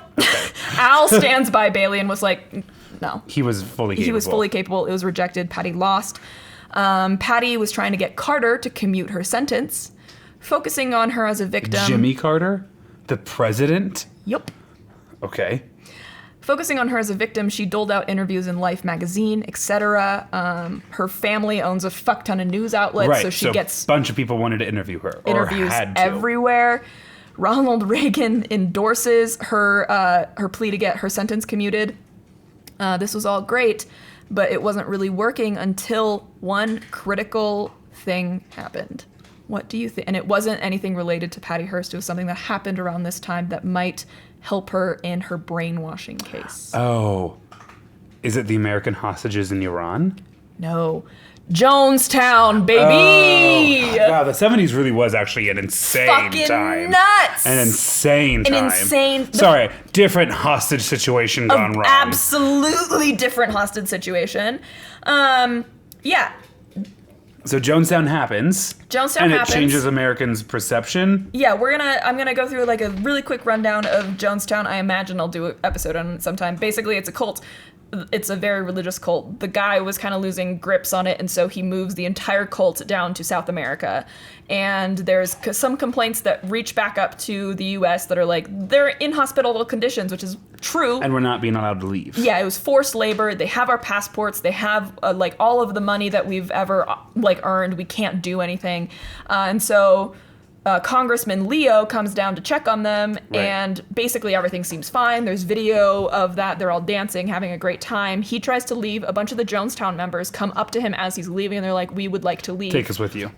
And so as they're trying to get on the plane, Jim Jones, who had previously said it was okay for some people to leave with him, backs out of that, right. And there's a shootout. Congressman Leo dies along with some of his news crew. Some of the members of Jonestown also die. And after those people escape, Jim Jones realizes the fucking jig is up, and right. He convinces everyone else in Jonestown to commit radical suicide, revolutionary suicide with him, which is where... I think I saw it. Sorry, just real quick. He convinces a crucial majority of people. I've seen some that says it was not No, universal. it's not everyone. It wasn't everyone, and that there were some people who were it was forced upon. It's also important to note that all the kids were forced. Right. Like, and this is where if you ever hear... Because there's a handful of survivors who hid during this. Yes, there's a handful of survivors who didn't make it on the plane that hid in like the jungle and stuff, and that was absolutely bananas. They had to get reunited with their families like days later. 900 people died, and there's like helicopter footage of this encampment. It's horrific to look at. But yeah, so this is theoretically revolutionary suicide. Those of you who aren't super familiar with Jonestown, if you ever hear someone saying like, don't drink the Kool-Aid, don't drink the Kool-Aid, that's what this is. That's what this is from, because while it wasn't Kool-Aid, it was some kind of like fruit drink that they had poisoned with, I think it was cyanide, tranquilizers, and sedatives. It was squirted into the mouths of babies and children via syringe, then drank with the adults. And then there's evidence doing autopsies on some of the bodies much later that there's evidence that some of these people were not willingly doing this, because the people that were willingly doing this were literally drinking Kool-Aid. Other people had to be injected with it. So this changed the public opinion on why people do what they do and what they do when they're in these kinds of situations. And so this is literally Patty's argument at this point. February 1st, 1979, Patty gets her sentence commuted by Carter. Whoa. Yep. That actually kind of surprises me. Yep, same. I didn't think Carter would do that. I didn't either. But if you don't know what having a sentence commuted means, it means that you just get a lesser sentence than what was originally decided on by because she's the not trial. pardoned, it's just commuted. Yes. Okay. She does also want to be pardoned. And so there's a lot of famous photos of her wearing, like with her new boyfriend, husband. She does end up marrying him. I think she stayed with him until he ended up dying a while ago. But there's a lot of famous photos of her after this wearing a shirt that says "Pardon Me" on it, which is like cute, but really not. I'm a sucker for wordplay and like alliteration, like "Pardon Patty," but like you're responsible for some deaths. You're deep, and not only are you responsible for those deaths, but it sounds like the murder of Myrna is not ever really, no one's ever held accountable for it. We're going to get to that. Okay. So December 8th, 1981, we're several years out now, Patty publishes an autobiography called Every Secret Thing. She admits to her involvement in both bank robberies and her accounts of them. F. Lee Bailey is quoted saying, "Publishing that book is one of the dumbest things I've ever seen in my life because use immunity does not cover writing books to make money about how you committed a capital crime." Fuck yeah, F. Bailey. You go off. Carter only commuted her on the bank robbery charge, not anything else that she wrote about, including the death of Myrna Opsahl, which she has use immunity, but she fucking talked about it. Right. So, the second time she's learning that lesson, she needs to too. fucking shut the fuck up. Yes. She needs to kind of go away. It's really convenient that she learned to shut the fuck up right before someone wanted to do a deep dive on the story, is all I'm fucking saying. And so she gets to make money on movies about the story. She gets some actress jobs. She walks on runways. She goes on the TV for interviews. Her life is not adversely affected by it. In fact, you could argue she makes a fuck ton of money becoming famous after playing revolutionary for a year and a half. Patty goes on to complain that Bill and Emily were not charged in the Hibernia bank robbery because, quote, their last name wasn't Hearst. The reality is they weren't on fucking camera. Right. But you wanted. You were front and center, babes. Right. You were front and center, and you insisted on doing all the communiques. I know that's what her whole argument was, that she was a victim. Yeah. And like, she was a young girl that was abducted from her home. But that's not the only page of that story. Also, like, I did stupid shit when I was young, nothing compared to this, but, like, you still have to take accountability for some of the things that you did. Yes. It's like maybe the most important thing to learn in your youth is that, like, regardless of your intention, to own the consequence of your action. Yeah, exactly. That's it. The consequence of your action was the death of several people. Yes. Yeah, and now because 900 people got convinced to kill themselves or were killed in South America, now you get to get out of jail scot-free. And now you're like, but that's not enough. I need to be pardoned. I need a clean record. Even though I'm still getting jobs, it's not affecting me. I still need this, which is fucking bullshit. Here's a quote. I didn't write down who it's from. Probably Tubin. She came from one of the most famous journalistic families in the world, and she understood the power of controlling the narrative. She persuaded the public, and by the large, this is a story about one young woman who was kidnapped and forced to commit one bank robbery, and that is what most people remember about this case. She eliminated Mel's Sporting Goods, the bombing she participated in, the death of Myrna Opsahl, which she is morally responsible for. So there's a glimmer of hope for the Opsahls. Kathy Celaya has been a fugitive for 24 years. She was wanted for placing the bombs at the IHOP, and she's wanted for placing some of the bombs. There's lots of evidence tying her to those bombs. June 16th, 1999, a Minnesota fugitive task force arrests Sarah Jane Olson, which is Kathy Celaya. She's been raising her kids and acting in community theater all these years. What? Yup. So she moves to Minnesota, changes her name, and just becomes a member of the community? Yep. How did they find her? I really don't know. I don't remember. Okay. I don't. Because in '99, I'm like, that's some like real detective work. That's detective shit. Yeah. So Kathy was going to trial for those bombs, but the issue now is that the jury would have no idea who the SLA is. She changes her name to Olson, and her victim's name was Ogdahl? Opsahl. Opsahl? That's too close for comfort from me, but okay. I would avoid any. Yeah. Anyway.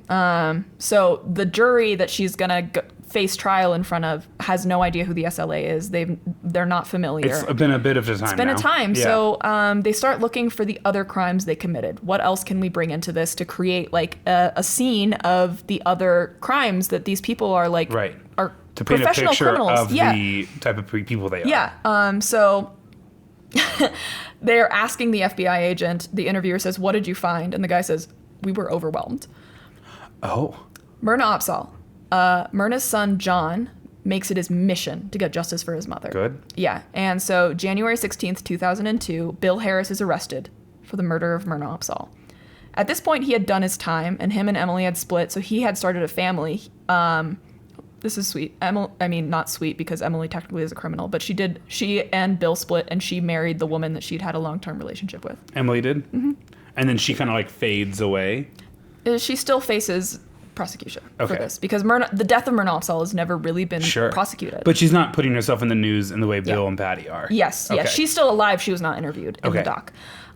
So after Bill is released, he becomes, the first time, he becomes a well-respected investigator for lawyers. Kathy Celaya, Jim Kilgore, Mike Borton, Bill Harris, Emily Harris are all indicted for the death of Myrna Opsahl. Patty Hearst would be the star witness in this case. Which, there's a lot of questions like, why was this case not tried earlier? Right. There's 28 years. Why did it take finding this final woman I don't know. Pull it all together? That's still not super clear. It's suspected it was due to the Hearsts because they didn't want her on the stand. Oh, okay. Yeah. And Hearst, even though she wrote a book talking about how she took part in the death of Myrna Opsahl, did not take the stand. Chose. That's important. Doesn't like serve as a witness. Yeah, she wasn't required to, so she chose not to. Yep. The whole crew pled guilty. They got 7 to 8 years. They all pled guilty. They don't even go to trial. Yeah. Okay. Yeah. I mean, like, I can respect that at the very least. Like, I'm happy for I'm happy for Myrna's family. I am too. Yeah. I don't think they got quite the justice they feel they wanted, but I think he got some closure at the very least. Here's a quote. I believe it was also from Tubin. I stopped writing it down because I kept quoting him so often. On the day Patty Hearst was convicted, the message a lot of people took was no one is above the law, no matter how rich and powerful. But as you see how the story evolved in subsequent years, it's a story about how it's really good to be rich and powerful. Even though she shot up a street in Los Angeles, even though she participated in bombings, even though she robbed banks, when a woman was killed in one of them, she wants a pardon in addition to a commutation. She wants her record completely wiped clean. And when Bill Clinton is in the waning days of his presidency, she gets it. Bill Clinton pardons her? Yep. January 21st, 2001. Yep, he's trying to clink his ice. You can't really hear it. But it's not working. Yeah. It's a round glass right now. But yep. Why? What pressure is there to even pardon Patty at that point? None. Another quote. I think this is from Bill. No, this is from Patty. No, I'm not sure who this is from. Okay. Quote, I do the best job I can to explain it, but there are so many people who will just never This is from Patty. Yep. I do the best job I can to explain it, but there are so many people who will just never understand it or believe that they can be so totally controlled by other people that they don't even have to have them standing right there next to them any longer with a gun directly to their head. People tend to agree that she's the victim of the kidnapping, and that had to be terrifying. People tend to disagree on what happened after. Some think she had a choice. Some think she did it to survive. Some say she, quote, put on Tanya and liked it better than anything she'd had before. She was, to some extent, indoctrinated into those beliefs and now regrets it, denies it, and says she was the victim the whole time, is another take. And those people also argue that she needs to take some accountability for her radical behavior. Bill, quote, is quoted saying, if you were to stack Patty and Tanya next to each other, clearly the most interesting person is Tanya. One of the women is like one of the lesser lawyers on the prosecution team. She's the one that was asked about the Olmec monkey and said no woman would keep a token of their rapist.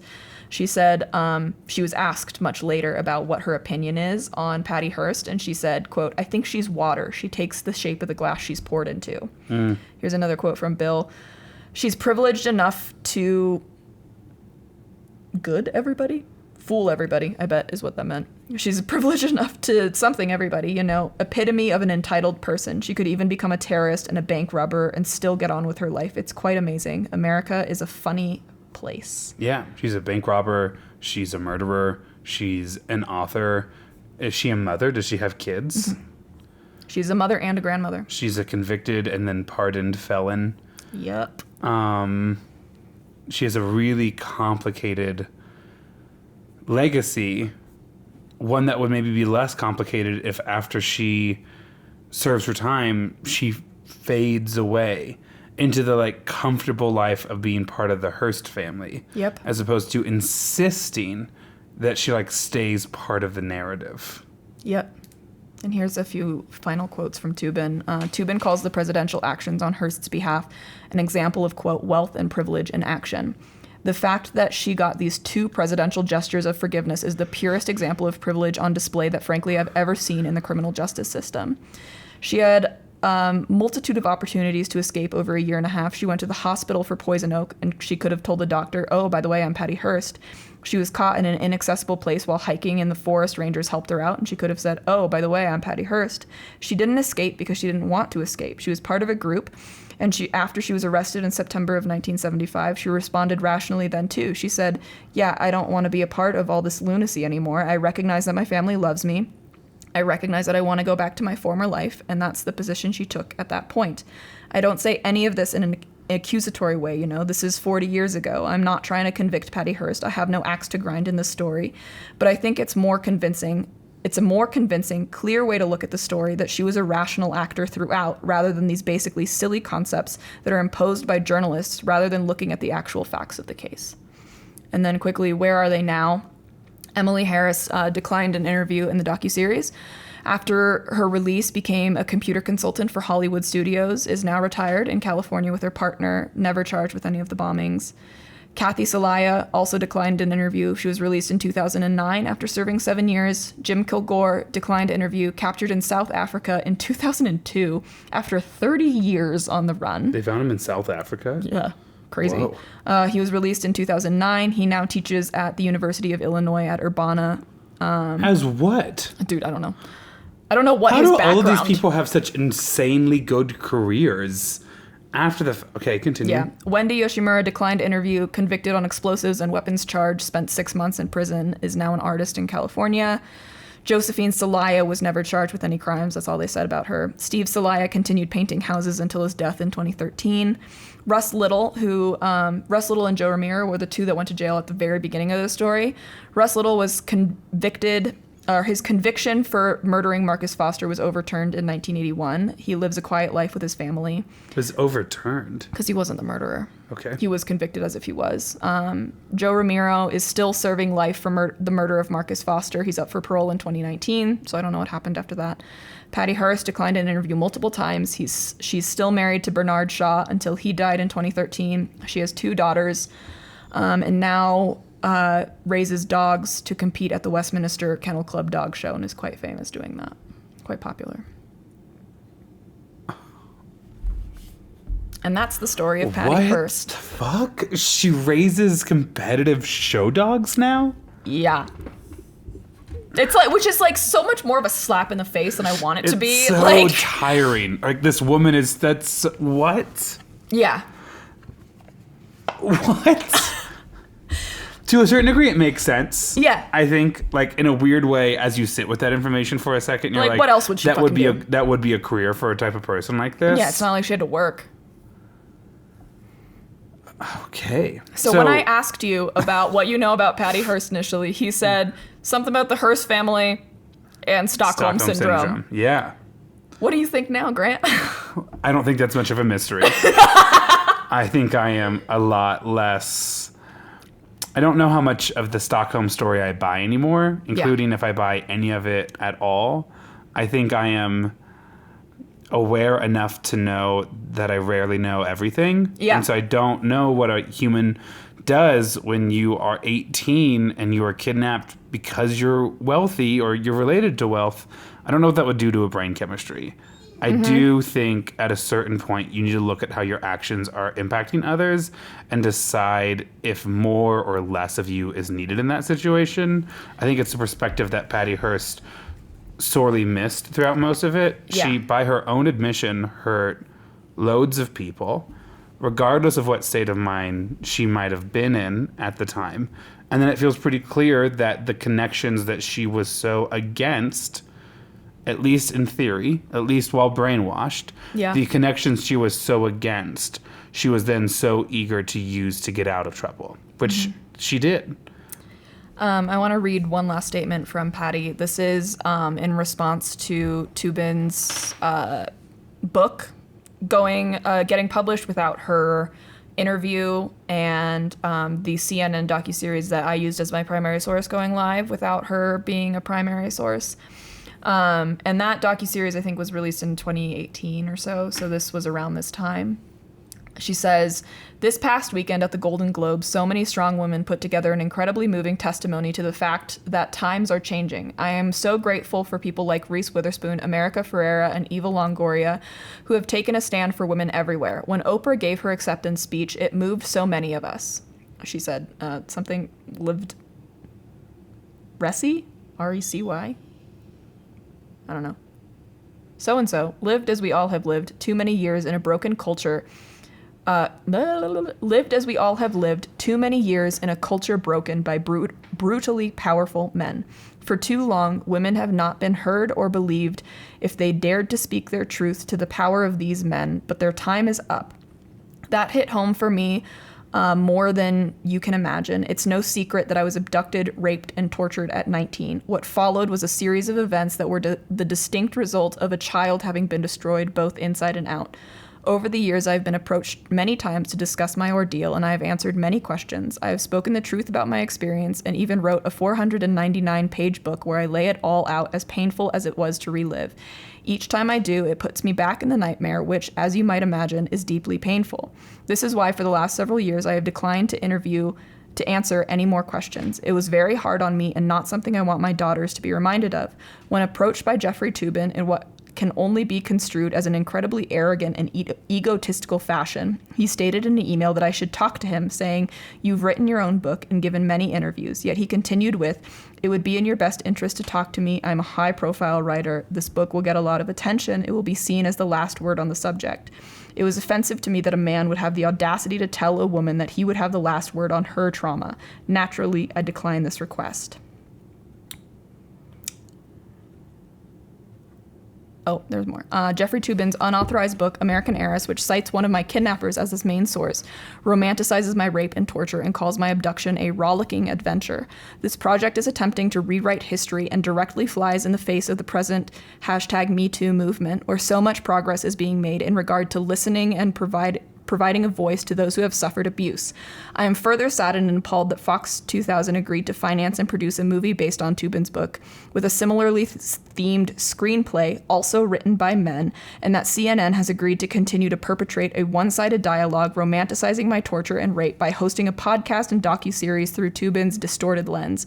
I refuse to give Jeffrey Toobin, 21st Century Fox, CNN, or anyone else involved in these projects about my life the power to make me a victim again, or the power to provide a platform where a victim blaming is okay.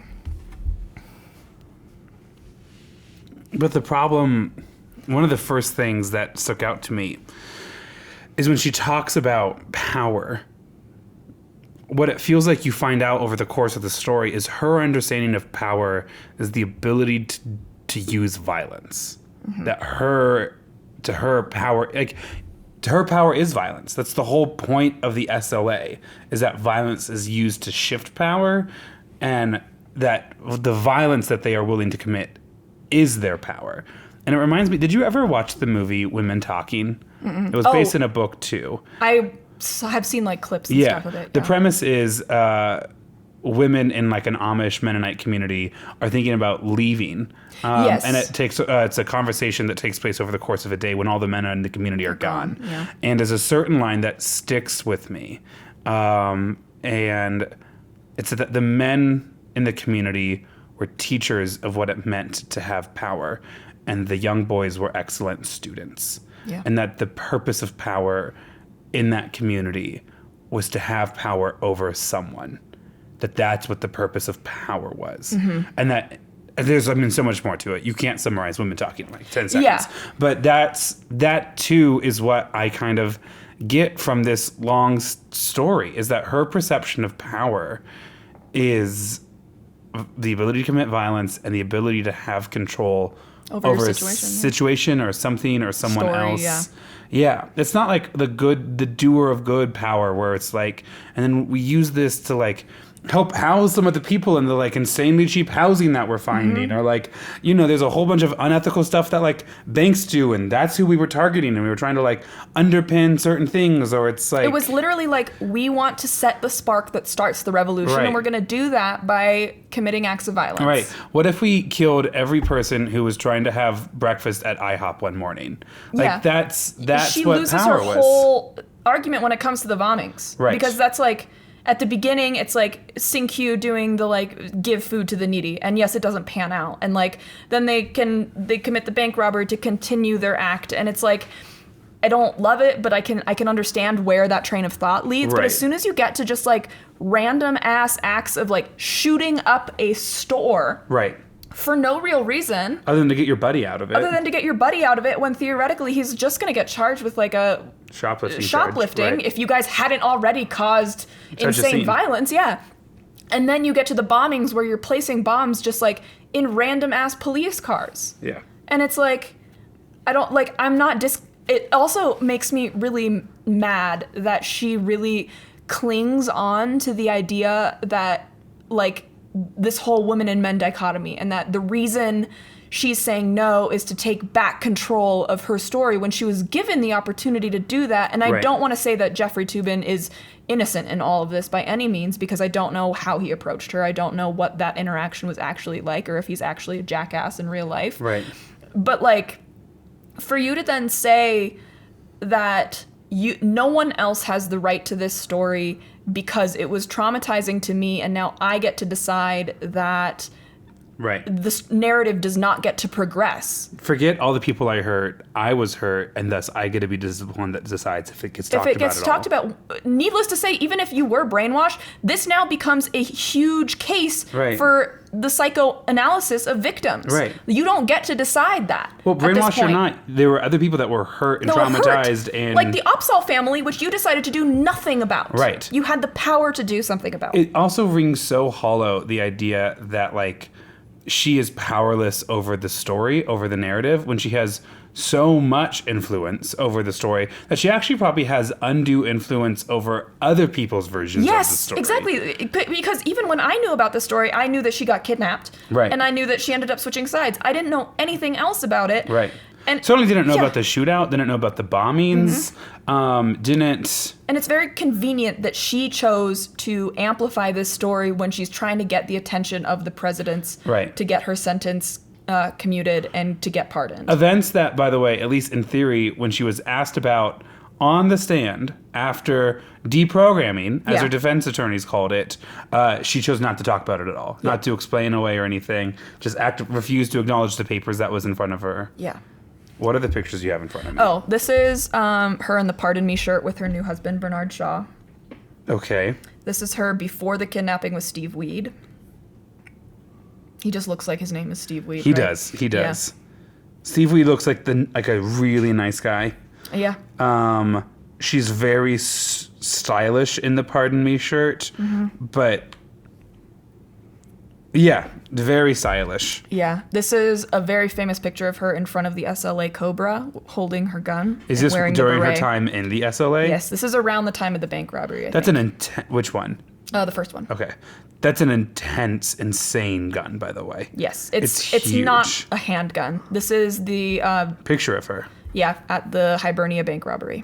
Yeah, no mask, nothing. Nope. 100% that's her. Yep. And I don't know if I had any others. Oh, yeah, this is... Her getting arrested? This is her at the trial, like going into trial. You can see, like, this is her new... Yeah, she looks very cleaned up. Her hair's curled. She has a little white bow at the front of it all. Brand new suit. Mm-hmm. And then what's this? Is this her with her pardon? Yes, that's with the commutation. Commutation from Carter. Yes. Yep. Fucking bananas. What an absolutely wild. And so that's why I wonder you got so excited when I was like, hey, lost and found for the theme. Does that work for you? And that's also why I couldn't shorten it by any means, because I feel like it needs to be told in its entirety, because otherwise you do a disservice to one party or another party or another party, or you don't mention Myrna Opsahl, or you don't mention Marcus Foster, and those are both big key elements, but then if you don't talk about like the Hibernia bank robbery, you lose. Her story's far too long in and of itself to do 90 minutes just 90 minutes on, and then there's so many other people who are impacted by the story who do not have the kind of media machine that Patty has access to, that needs to be mentioned as well. Yeah. I know we're a tiny little platform, but if we're going to do the story, especially one that's related to true crime, I want to make sure we talk about, in the kindest way possible, the people that were harmed. Yeah, and I want to make sure that it's recognized that we recognize that Patty was harmed in this. But the issue is that it seems like she has seen some level of justice and a lot of the other people haven't. But we believe victims, and if she thinks she was raped, she was raped. There are other things that are more important. Not more important. Other things that need to be talked about, that she has blame that was never accounted for. The things that happened to her were awful, and the things she did to others was awful. Were awful, yes. And you can't, one can be true and with the other. Right. They're not mutually exclusive, but... To our friends who are hoping to hear an Am I the Asshole, and instead got, I think, almost 6 hours of Patty Hearst content. What a great opportunity. To sign up for our Patreon. Which is definitely, we're going to do an Am I the Asshole for that. Probably almost a traditional 100%, episode. Yes. And I think... I don't know what story I'm doing. I just know that the theme for the next set is going to cover Christmas and New Year's, and I feel like it needs to be holiday-y, and so I was going to do, hometown for the holidays, but then I thought, hometown hijinks. Hometown hijinks? Okay. It can be your hometown. It can be someone else coming back to their hometown. I don't know. That's just what I came up with, so. Hometown hijinks. I have a couple of ideas. Okay. Because we're not going to record probably until after Thanksgiving. I'm wondering how to spell hijinks. There we go. That was wrong. I think that's the point of hijinks. Good. Okay. Cool. I was like, what? And then okay. I'll remember. I certainly, listen, I was never all that good at spelling. I am okay at spelling now because I know a lot of words. I've just seen them, and I know I before E except after C, which is how you always misspell it. Unless not, Right, except for the half a dozen times in which it is I again. And then you're just fucked every time. Theater. What's a word that you cannot spell ever? Definitely. I just put def. D-E-F. Oh, def, be there. Oh, that's be fair. there. I can never spell restaurant. R-E, I'm here. No for anything. RESTAURANT. I feel like that's how I spell it. Rest and then our Rest our ant. Wait, Did I get it right? Because I always want to put TER, and then it's like, I hate my phone. I hate my phone so much because I'll put TERANT, and it's like, what's this word? I've never even seen the kind of this word before. And I'm like, shut up. Yes, you have. You know what I'm trying to say. That's how it is for restaurant. I'll get so close, and my phone is like, what? I have no idea. And it's like two and I'm letters like, that are wrong. It's rest and rant. Like, what do you want? I'm talking about food. I'm pretty sure you got it right. I need to know that I got it right. It just wasn't correcting me, so I figured it was right. Yeah. Yes. I don't even know how I normally spell it. I just know it's always wrong. You know what a word that I never have a hard time with? Wednesday. Yeah, me neither. Yeah. Wednesday. Wednesday. Environmental, I used to have a hard time with. There's just a lot of letters in it.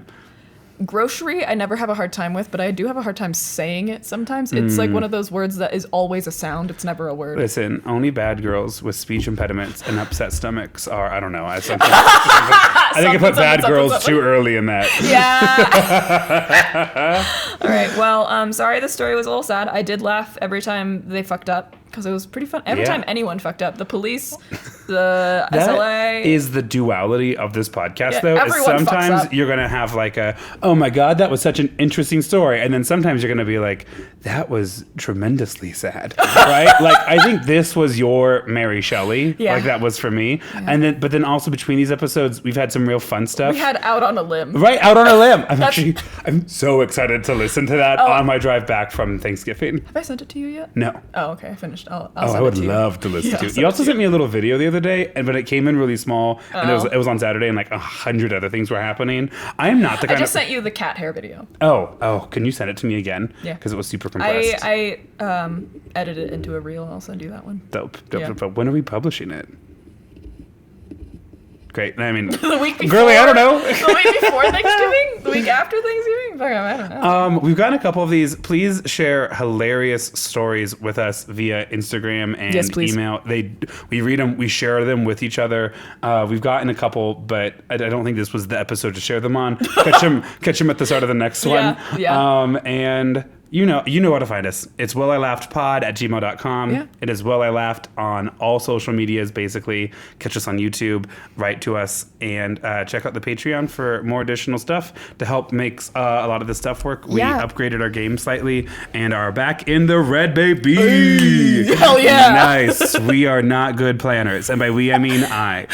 Me neither. And also, I haven't said this in a while, but if you're listening on like Spotify or somewhere, will you rate us? Oh yeah, write a little comment on Apple. That'd be awesome. If you write a little comment on Apple, Grant and I will screenshot it and send it to each other because that's what we do. But also, it helps a lot getting our podcast out there. Or if you're on YouTube, subscribe. I don't know. We're close to maybe monetizing on YouTube. I don't know. We'll see. And we're coming up on our half birthday. November 31st is our half birthday. So probably that's I think a Thursday this year. Sure. Does November 31st exist?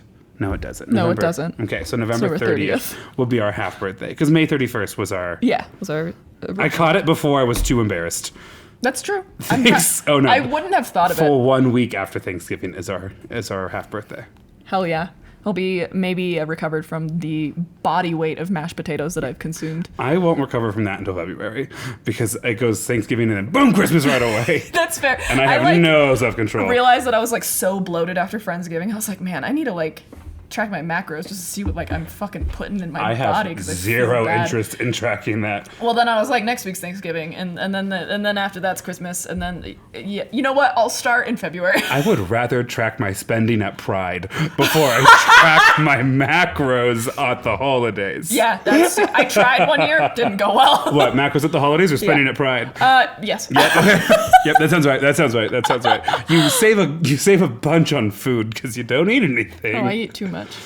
There's food trucks everywhere. What am I supposed know, to do? that's true. Maybe that's the kind of spirit I need to have this year. Yeah. Maybe those are the watering holes I need to be There's fishing a really from. cute little food truck out on Larimer in Rhino. It's called the Daily Special, and it's they had like a soup the other day, and they have coffee that they sell. It's right outside of Federalis. I love how intense and serious we get, but at the end of the day, you and me, and like especially we just love a little we're treat. just little girls. We're just little girls. We're just girls girling. Oh my god, did you see?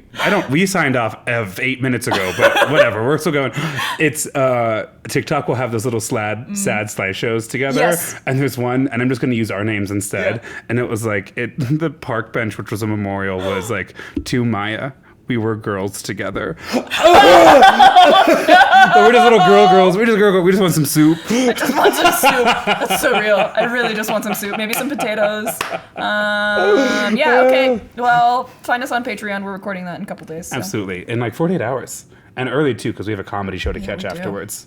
And some wine to drink. Our dream lives are killing us. And really? we love you. Okay, bye.